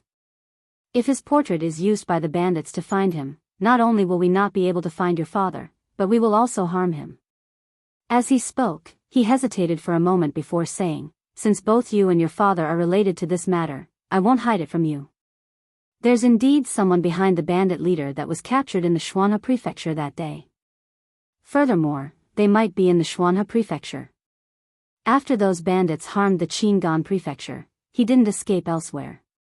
Instead, he came to the Shuanhe prefecture." Yundong was stunned for a moment before rejoicing. Previously, she had thought that the matter was not as serious as she had imagined. After all, both she and Jiang were insignificant people. Even if they played a certain role in capturing bandits, those bandits might not remember small fries like them. Now that she heard Qin Wenzheng say it so seriously, she thought that it was right to take away the missing person notices when she left the Qingan prefecture. "Qin Wenzheng, I'll get someone to post these 3 portraits to the prefectural city. You can also draw 2 portraits of Jiang for me." I'll get someone to secretly keep an eye on them without exposing the portraits. Yundong nodded and lowered his head to continue drawing. Wenzheng said, moreover, according to you, the commander your father met back then was Commander Zhao from the Xuanhe prefecture. Ever since he contributed to pacifying the chaos, he has already gone to the capital. I'll write a letter and ask my friends in the capital to ask Commander Zhao if there's any news of your father. Yundong's eyes lit up and she could not help but stop drawing. Thank you. There's no need. Actually, you said that your father only left Qingyuan prefecture half a month after quelling the chaos. He must have confirmed that you were not there and even learned about your whereabouts. There are only two places he can go. One is Gu village, and the other is Xuanhe prefecture. Yundong thought so too. If her father was in Xuanhe prefecture, using Wenzheng's help would naturally be better than finding a needle in a haystack. She finished drawing the portraits and handed them to Wenzheng. Before he left, she couldn't help but ask.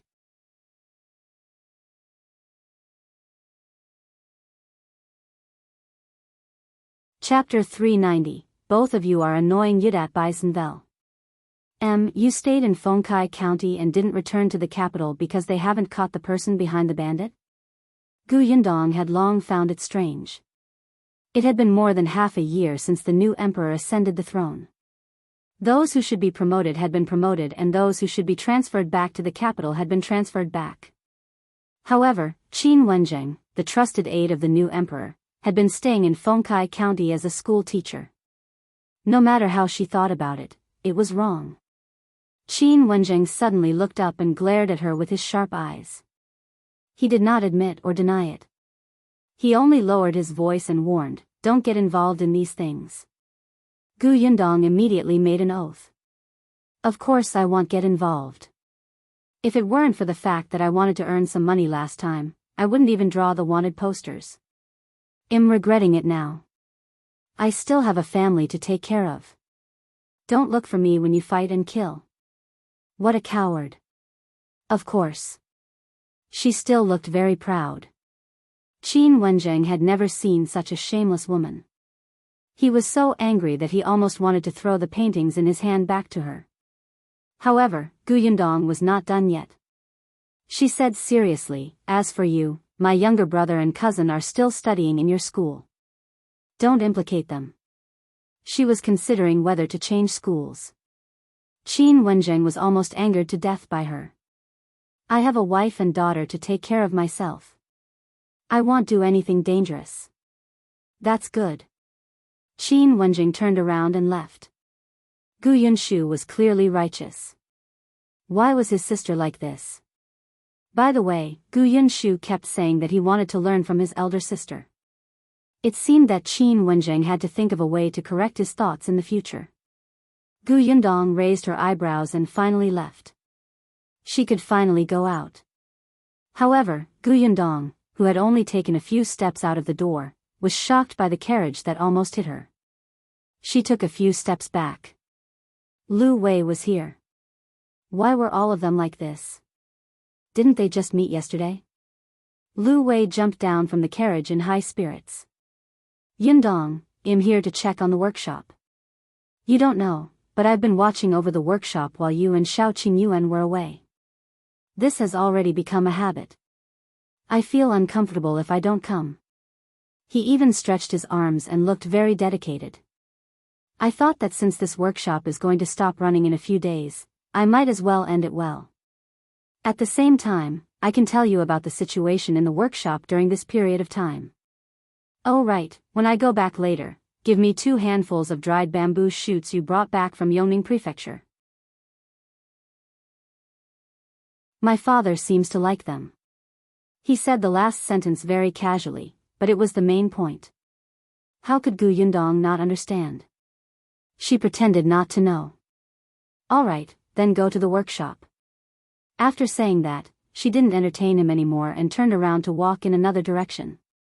Lu Wei was stunned and hurriedly followed. Where are you going?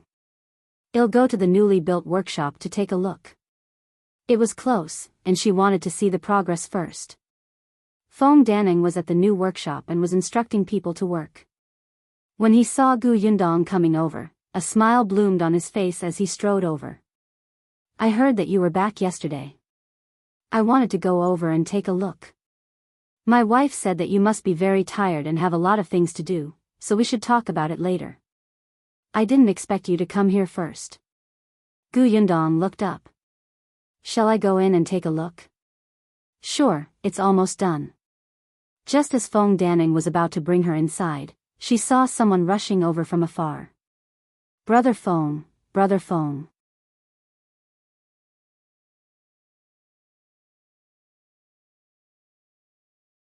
Chapter 391, My surname is Jiang. The person was a little anxious and seemed to be unfamiliar with the road here. He stumbled. When he was in front of them, he wiped his sweat and exhaled. Brother Feng, the house I live in. Halfway through his sentence, he noticed Gu Yundong standing at the side. He was stunned for a moment. He thought about it and asked uncertainly, You are Lady Gu, right? Gu Yundong nodded. You are? She was very sure that she had never seen this person before. He did not look like a villager from Yongfu village. That person smiled and said, My surname is Jiang. My family is in town. Not long ago, I rented the Qin family's house in Yongfu village. Gu Yundong remembered that Aunt Ku had mentioned last night that Qingyuan was married and her mother had moved to town. Naturally, their house had been vacated. In the end, someone from town came to Yongfu village and rented the house. So this was it. This person looked to be in his 40s, but he seemed refined and even had a beard. He looked out of place in Yongfu village. When he stood with Feng Danning, he looked more like a boss or a long-term worker. Knowing who he was, Gu Yundong nodded slightly. On the other hand, Feng Danning asked, Brother Jiang, why are you looking for me in such a hurry? Jiang Yongkang suddenly slapped his leg. I almost forgot. I don't know why, but there's a big hole in the roof of the house I live in, so I want to trouble Brother Feng to help me take a look and repair it. Feng Danning nodded. Alright, I'll go over and take a look at noon. He was still helping the Gu family build the house. If he had to do other work, he would naturally have to make use of his rest time. Thank you very much. I'll go back first. Jiang Yongkang cupped his hands gratefully.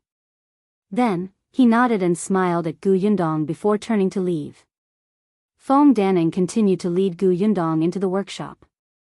Gu Yundong had already drawn the composition of the workshop before she left, so she was very clear about the structure inside. The workshop was very big, just like a modern factory.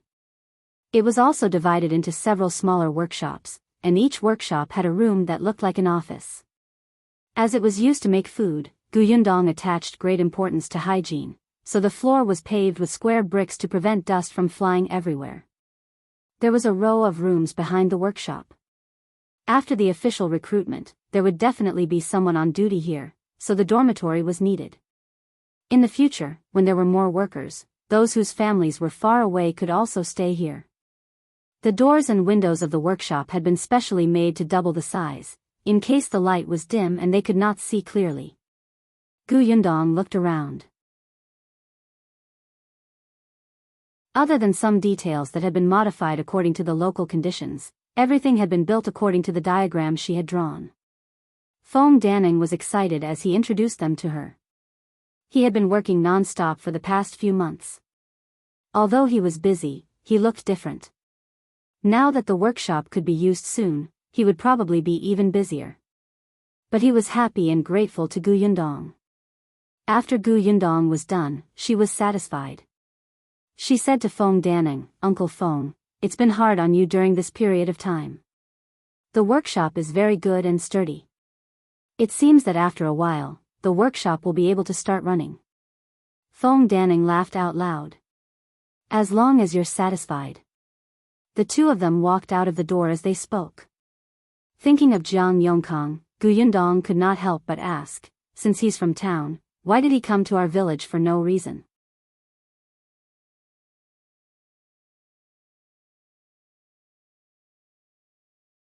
Chapter 392, Meeting My Future Sister-in-Law. It seemed that Feng Daneng and Jiang Yongkang had interacted a few times and knew the inside story. When he heard this, he smiled and said, Brother Jiang was sick previously. It's especially easy for him to wake up at night. He can't sleep well. The doctor said that the most important thing for him is to rest well. He can't sleep for more than 4 hours a day. Isn't his condition worse? But there's nothing he can do. Feng Danning shook his head and sighed. He just had a grandson a few days ago. Doesn't a newborn child cry hard in the middle of the night? Seeing that his complexion is getting worse and worse, the son wanted to bring his wife and children out to rent a house to live in. Brother Jiang didn't agree and said that the houses in town are very expensive now. He simply ran to the village here to find a house to live in. Gu Yundong understood. It just so happened that Madame Feng and her daughter had vacated the house. Yongfu village was not far from town, so it was just right. Feng Danning sighed. Speaking of which, our village is really blessed now, especially after you came. Look at this village. Many people's lives have improved. Brother Jiang looked so haggard when he first came. He's in good spirits now, right? He's already fine, but he couldn't bear to leave. He said that he wanted to stay for a while longer. Gu Yundong smiled. As they talked, she had already returned to the Gu house. After offering Feng Daning's salary, she left him to do his own work. It was already lunchtime, so Gu Yundong decided to visit the workshop in the afternoon. She didn't know when Lu Wei had returned. At this moment, he was standing at the side and talking to Aunt Ku about making dried bamboo shoots for lunch. Gu Yundong's forehead could not help but twitch. This guy was really promising. However, after he finished eating, he took 2 large bundles of bamboo shoots back. In the afternoon, Gu Yundong went to the village chief's house. During her absence, Chen Liang had been taking care of their family, so she naturally had to thank him. Madame Zhou held her hand and chatted with her for a long time.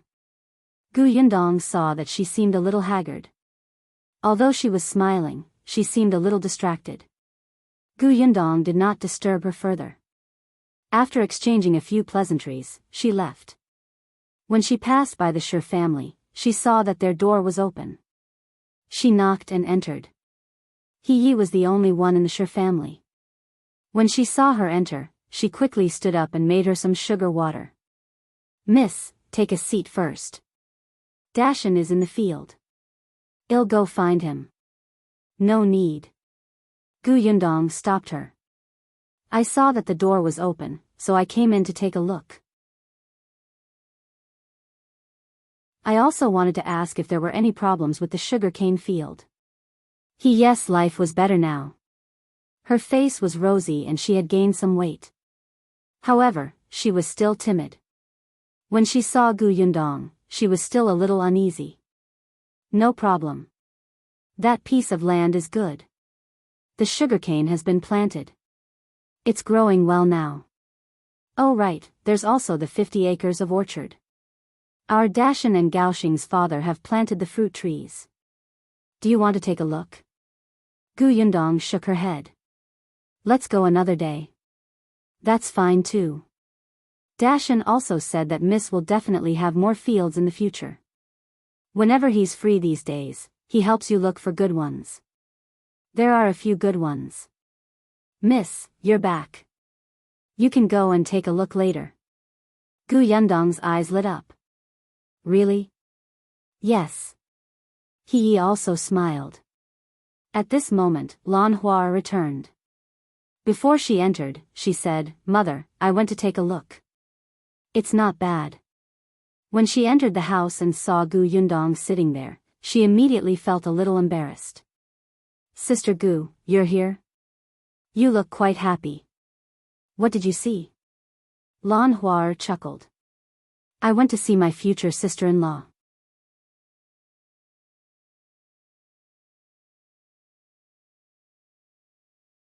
Chapter 393, Shocked to see the portraits in Vel.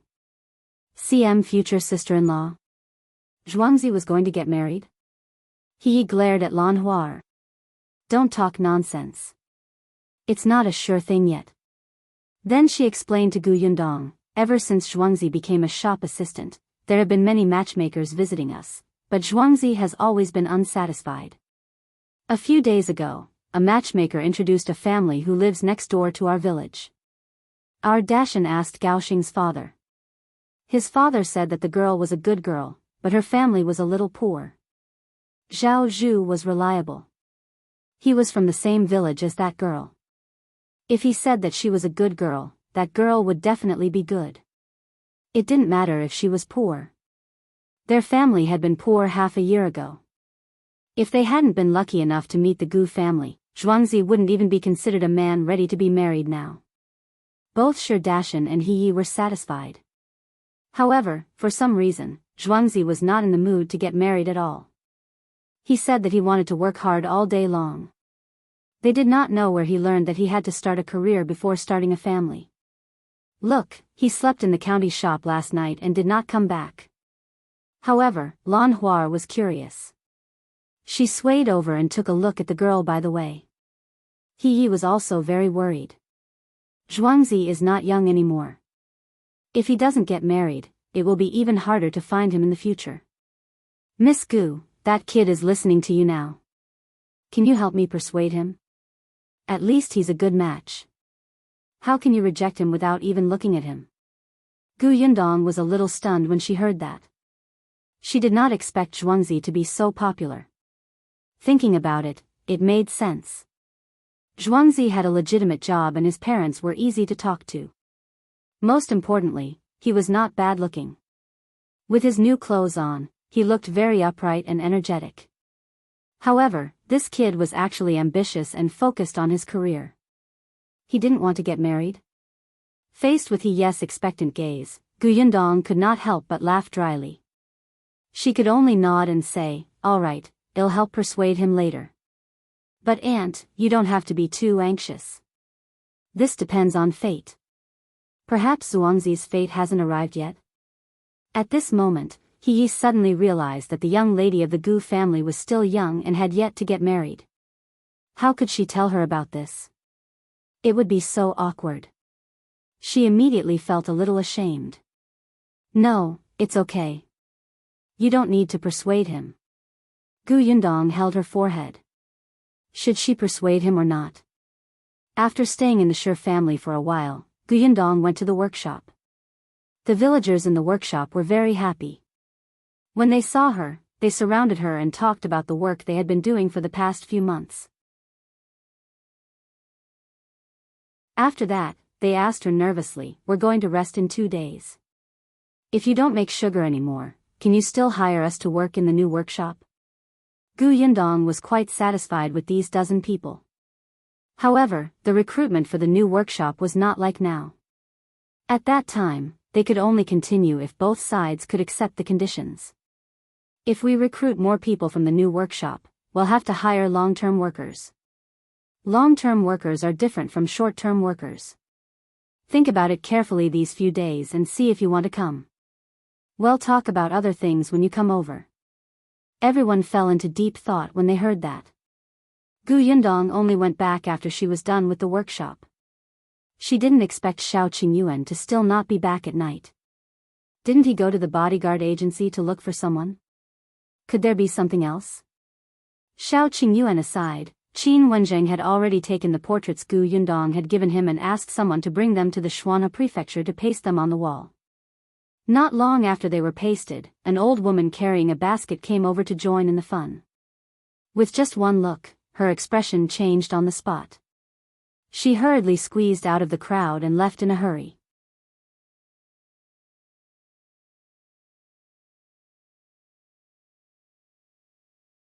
Chapter 394, News of Aunt Guzenvel. The old woman's expression was tense. After turning 2 alleys, she finally entered the back door of a mansion with the surname Zhou. Then, she passed through the corridor and hurriedly walked towards the snow-blowing garden. On the way, she encountered a maidservant who asked her a question. She did not bother to answer and only handed the basket to her. She had already entered the courtyard. There was only one woman in the room. She was dressed in gold and jade and was lazily leaning against the couch, eating peaches. Seeing her rush in, she raised her eyebrows slightly. "Mrs. Ren, what's wrong with you? Look at how flustered you are." Mrs. Ren looked around and saw that the maidservants were all outside. She took 2 steps forward and whispered a few words into the woman's ear. When the woman heard this, she immediately straightened her body and frowned slightly. She did not even bother to eat the peach. "Are you serious? Is that portrait really the same as Gu Daifeng's?" Mrs. Ren thought for a moment. "It's a little different. There's a scar missing from that portrait." The woman narrowed her eyes slightly and frowned thoughtfully. "Who would look for them? Is there anyone they know in Shuanha Prefecture? By the surname of Ku?" She thought for a moment and instructed Mrs. Ren, "Go and find out who that family in Fish Rice Alley is." "All right." Mrs. Ren turned around and was about to leave when the woman stopped her. "Wait, be quiet. Don't expose yourself. Also, go to the backyard and give the order. From today onwards, she's not allowed to walk around casually. She's not allowed to leave the Zhou family." "All right." After Mrs. Ren left, the woman no longer had the mood to eat. She just waited anxiously for news from Mrs. Ren. It was only when the sky was about to turn dark that Mrs. Ren returned.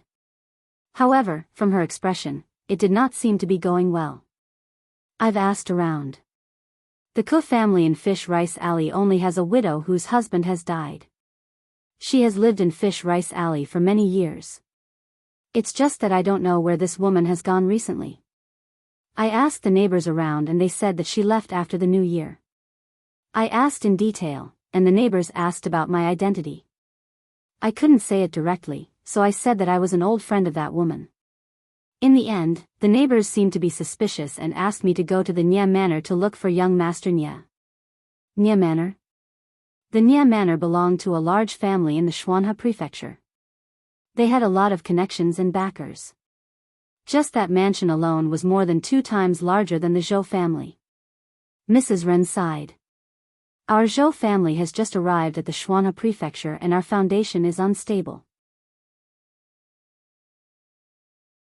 It's difficult for Old Master to get in touch with the Nye family. If we offend the Nye family, Old Master will probably be furious. It's not good for me to ask around, so I came back." The woman's expression turned ugly. She secretly scolded Mrs. Ren for being useless, but she suppressed it and did not say anything. After a while, she said, "I didn't expect Gu Dafeng to get close to the Nye family. Don't let anyone know about this, especially Master. Also, find someone to put up another notice on the wall when no one is paying attention at night. At least cover half of that portrait for me. I'll do it now." Seeing her leave, the woman became even more frustrated. After a while, she finally couldn't help but go to the backyard. Gu Yundong did not know that the eldest Aunt Gu she was looking for was in Shuanha Manor. As soon as she finished her dinner, Aunt Ku pulled her over for a heart-to-heart talk. The 2 of them entered Aunt Ke's house. The moment they entered, Aunt Ku asked with a dark expression, "What exactly are your plans for Miss Shen? Should just stay at home?"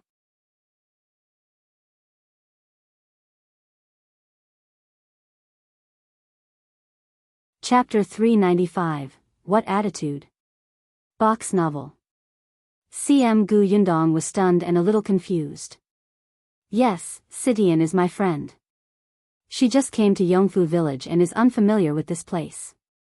It's not safe for her to live alone outside.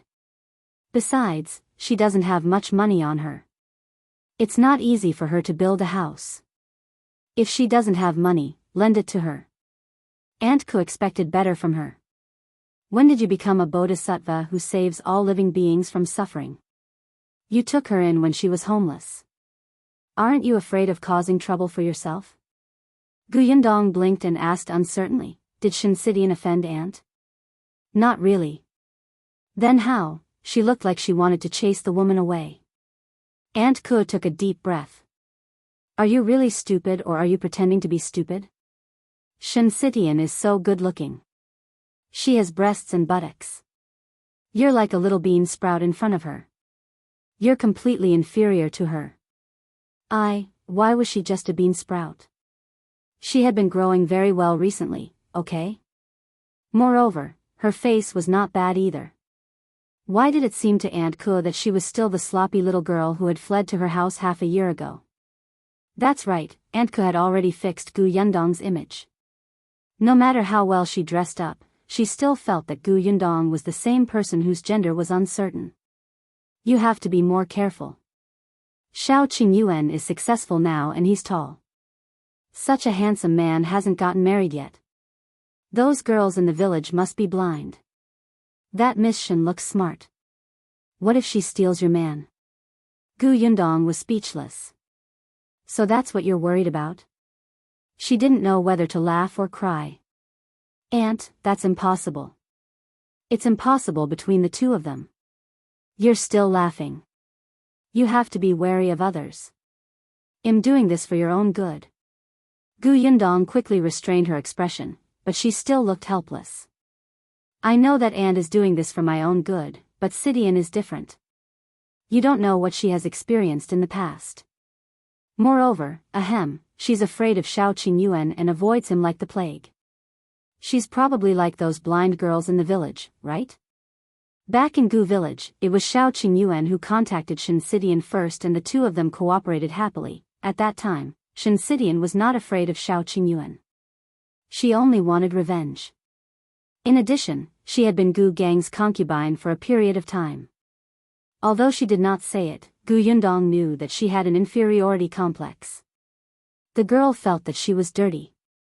Later on, she met Zhou Dafu and his son on the way. Shen Sidian saw Shao Qingyuan throw the child onto the horse with her own eyes. He didn't care if the kid would be thrown off or stepped on until he turned into a meat patty. Only then did she finally realize Shao Qingyuan's true colors.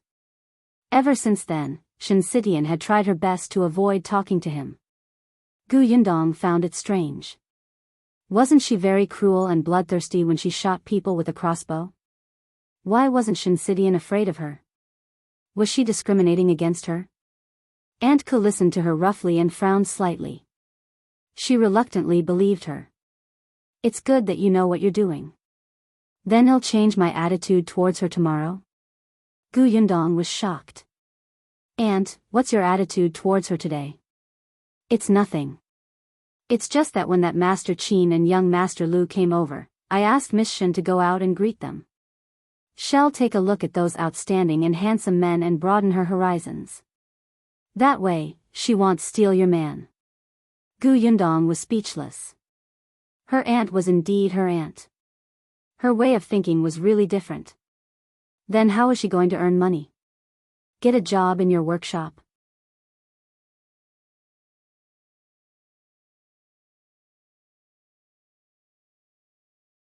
Chapter 396, Despair for Gu Yundong's Novel.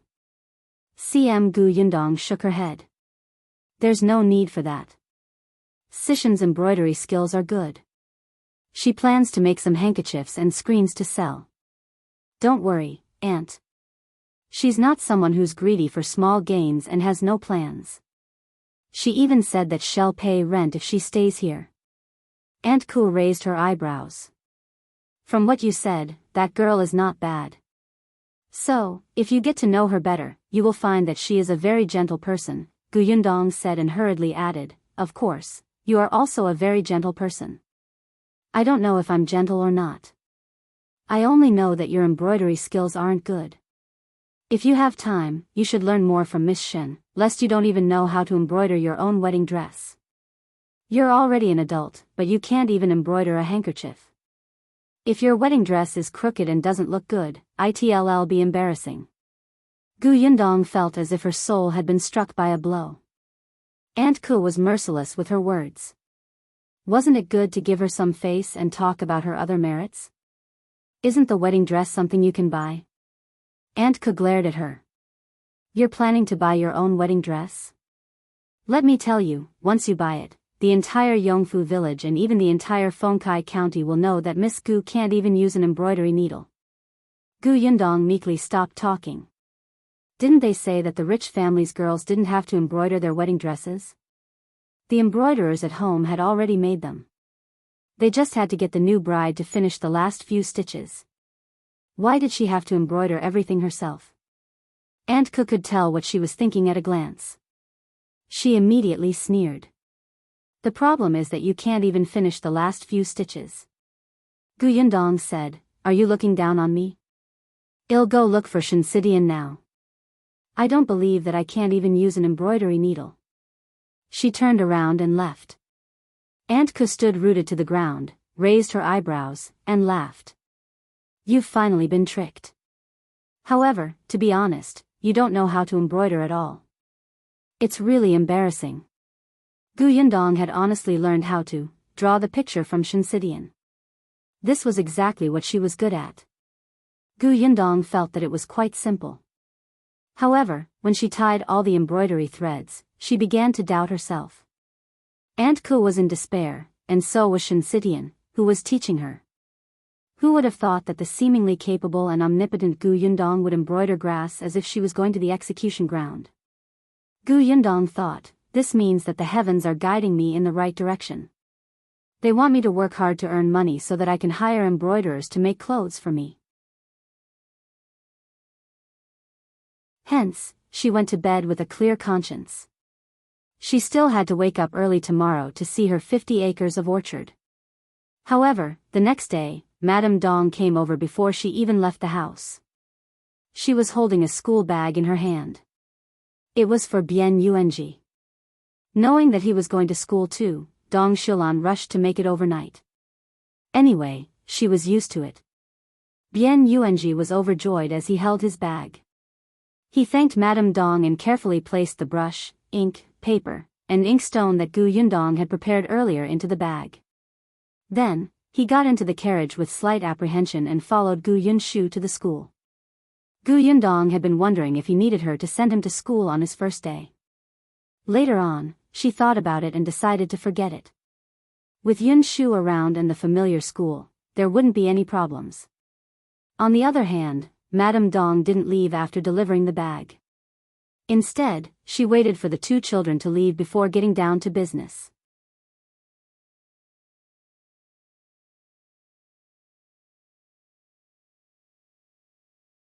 Chapter 397, Marriage Proposals and Vel. CM Yundong. Madame Dong smiled at her. "I'm actually here today to propose marriage for Qingyuan." Logically speaking, the marriage proposal should have been discussed between the elders of both sides. However, you know Qingyuan's situation. I watched him grow up, so I'm taking advantage of him now and acting as his elder. As for your family's situation, I also know that you're in charge of the family, but you're young and don't know anything about marriage. I've been quite familiar with Aunt Ku recently, so I thought that we should get her to help me with the process. Yundong immediately nodded. She knew nothing about these things. It was naturally better to have an elder who knew. Madame Dong went to talk to Aunt Ku. The marriage proposal process was not simple. They had to hire a matchmaker first. In the countryside, some procedures were not as rigorous, but Shao Qingyuan valued Yundong, so he naturally had to follow the rules. Madame Dong was quite familiar with the surrounding villages and knew which matchmaker had a good reputation and a good temperament. As for the betrothal gifts, Shao Qingyuan would prepare them himself. Currently, they were only to be engaged. The wedding had to wait until Yundong reached adulthood. Moreover, both parties planned to find Jiang first. After all, he was marrying someone's daughter. How could his father-in-law not be present? Madame Dong and Aunt Ku also pulled Madame Yang over while discussing. Although Madame Yang didn't quite understand, they would still ask for her opinion and patiently explain it to her. Yundong listened at the side and felt dizzy. So there were so many rules? After Madame Dong left, she heaved a sigh of relief and quickly ran to see her 50 acres of land with Tong Shui Tao to sober up. Zhao Zhu knew that she was coming, so he quickly brought Gosheng to the field. To Yundong's surprise, Big Qian seemed to be busy with the fruit trees as well. After all, 50 acres of land was not small. When they were busy, they were really busy. Gu Yundong could not possibly let Zhao Zhu and his son work day and night. They had agreed back then that she would give them a certain amount of money. As for whom to hire for help, it was up to them. During the large-scale planting, Zhao Zhu had indeed hired many people. Now that he was no longer as busy, he was the only one working with Gosheng and Big Qian. Zhao Zhu had surrounded the 50 acres of orchard with a fence. There were also 2 dogs inside, looking very fierce. However, when they saw Zhao Zhu and the others, the 2 dogs still obediently ran over. Zhao Zhu made them acknowledge Gu Yundong before leading them inside. The orchard was now divided into pieces. There were loquats, mulberries, cherries, strawberries, and peaches. Most of them had been moved from other places and had already grown, so they looked lush and pleasing. The place was still too small. Now that she had money in her hands, shouldn't she set up a farm? Gu Yundong thought about it and could not help but say, I didn't expect Uncle Zhao to be able to find so many fruit trees. At that time, I thought that half of them would be good enough. The orchard is also well managed. Uncle Zhao, you've worked hard. Zhao Zhu's cold and stern face softened slightly. He smiled and pointed at Big Qian behind him. Big Qian found quite a lot. Gu Yundong was surprised.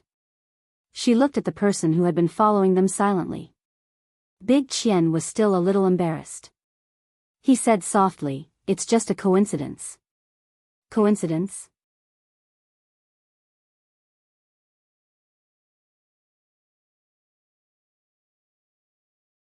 Chapter 398, Father, what do you mean? Box novel. CM Big Qian nodded. When I went out to look for work previously, I went to many places, so I know something. What kind of job did you find? He had earned 5 taels in a short period of time. Big Qian was even more embarrassed. I'd do anything. I've been to many villages. Some families need someone to carry things when they get married. Some need help when they go up the mountain. Some need to withstand beatings when they fight. Anyway, they'll go wherever there's money. In fact, these jobs did not earn much money. There was once when a rich young master offended someone. His figure was similar to that of the rich young master, so he pretended to be that person and was beaten half to death. In the end, the rich young master saw that he seemed to have vomited blood and directly threw 5 taels of silver to him. Actually, the blood was not Big Qian's. It was just chicken blood. He had deliberately spat it out in front of the rich young master. At that time, he thought that he could get 10 taels of silver. He did not expect that the person was very stingy and only gave him 5 taels. However, it was enough. He took the silver and hurried back. However, he had indeed gone to many places. He had not only gone to the villages near his county, but he had also gone to the neighboring county. Therefore, Big Qian knew very well where the fruit trees were. Gu Yundong did not expect him to have such a harvest. Then can you purchase fruits? This time, you won't purchase fruit trees. You'll purchase fruits of good quality. Can you do that? Big Qian seemed to have realized something and suddenly looked up. His eyes were slightly excited, but he immediately nodded. Yes. I need a lot of fruits, but I also need you to negotiate the price. Nowadays, fruits were not cheap. Gu Yundong wanted a large quantity, so it had to be cheap. Big Qian was more cautious this time and agreed without hesitation. He pursed his lips and finally said firmly, I can do it. All right, I'll get 2 people to go with you another day. Think carefully about which fruit you want to collect and which village you want to go to. You also have to consider the time it will take to travel back and forth. Come to Yongfu village to look for me when you're done thinking about it. We'll talk about the salary then. Big Qian nodded heavily. Okay, I'll definitely think about it carefully. Gu Yundong looked at the orchard again. After asking Zhao Zhu about the planting, she planned to leave. However, just as she turned around, Big Qian chased after her. When he reached the entrance of the orchard, he took a deep breath and said solemnly, Boss, thank you. Gu Yundong was stunned for a moment before she understood that he should be referring to the time when Grandma Qian came to her house. She smiled. Do a good job. Then, she left with Tong Shuitao. I will. Big Qian was overjoyed. He stomped his feet and ran home. Zhao Zhu and his son, who came out later, looked at his departing back with slightly complicated expressions. Gosheng, in particular, sounded a little envious.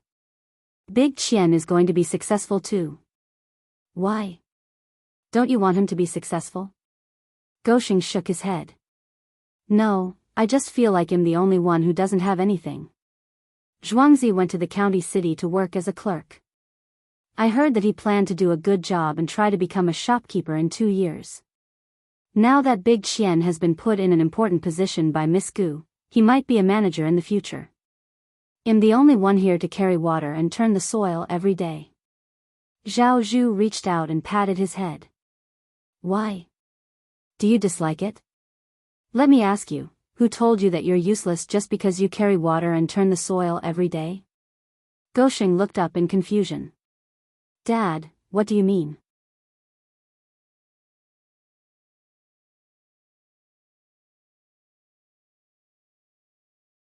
Chapter 399, Send You to Learn Martial Arts Nvel.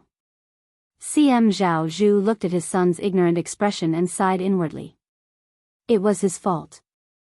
In the past, he married the wrong woman, who was heartless and indulged his son, nurturing his domineering and stupid personality. However, when he saw that, he only hit and scolded his son when his son caused trouble. He had never thought that the father and son should have a good talk. Fortunately, it was not too late. Upon hearing his son's question, Zhao Zhu patiently explained, Miss Gu has built a new workshop and is purchasing so many fruits. She will definitely be in the fruit business next. Now that the fruits outside are expensive, she bought an orchard and planted them herself. Just watch. In the future, her orchard will definitely not only be 50 acres here. It will expand. If you manage the orchard well and the fruits grow well, you might become the manager of the orchard in the future. Gosheng was stunned for a moment. Then, it dawned on him. He slapped his thigh hard and said, Why didn't I think of that? Dad, you're amazing. You even thought of that. Facing Gaosheng's worshipful gaze, Zhao Zhu felt proud and sad. Could his son really become a manager like this? Forget it, forget it. It was not too late to teach his son something while he was still young. The father and son talked as they walked home. Gosheng was no longer disappointed. His father was right. Everyone had their own path to walk. His current goal was to become the manager of the orchard. At this moment, Tong Shuitao was also asking this question. Gu Yundong's thoughts coincided with Zhao Zhu's. However, what she valued now was not Gosheng, but Zhao Zhu. Tong Shuitao did not fully understand, but she seemed to have thought of something else and quickly said, Then, miss, how can I help? Don't you think I'm strong? Can I follow them to purchase fruits? I can carry 2 big boxes alone. Gu Yundong raised his eyebrows. You want to purchase fruits? I just think that Big Qian looks like a weak chicken and is easy to beat up. I can help him. Gu Yundong fell into deep thought. Tong Shuitao asked again, Miss, can I go? Shuitao, do you like martial arts? Tong Shuitao was stunned. Why did the topic change so quickly? However, she still nodded quickly. I like it. I've been strong since I was young. At that time, I thought that since I can't be a little woman, I'll be a heroine. Unfortunately, she was just a servant and could only carry water and chop firewood. Gu Yundong said, Brother Shao has been looking for bodyguards to teach Mao and the other 3 martial arts. If you're interested, you can learn with them. However, you're a girl after all, so it's a little inconvenient. It's convenient, it's convenient. Before Gu Yundong could finish speaking, Tong Shuitao hurriedly expressed her stance. People in the martial arts world don't care about trifles. There's no distinction between men and women when learning martial arts. There's no need to be so particular. Besides, it'll be just watching from the side. If there's anything wrong, just let the escort point it out for me. We won't have any contact. Yundong looked at her anxious expression in amusement. Then, do you want to purchase fruits or learn martial arts? Tong Shuitao was actually in a difficult position for a moment. After a long time, she gritted her teeth and said, "I'll be learning martial arts. If I learn it well, I can protect Mississippi. It'll be even more useful in the future." Yundong smiled. "All right, I'll ask Brother Shao when we get back." Tong Shuitao became happy, and her footsteps became a little impatient. Unexpectedly, just as the two of them reached the entrance of the Gu residence, they saw 4 to 5 people gathered outside. You're tuning into the Dreamy Love Stories YouTube channel. Don't forget to subscribe and join us on this journey to catch the most captivating stories.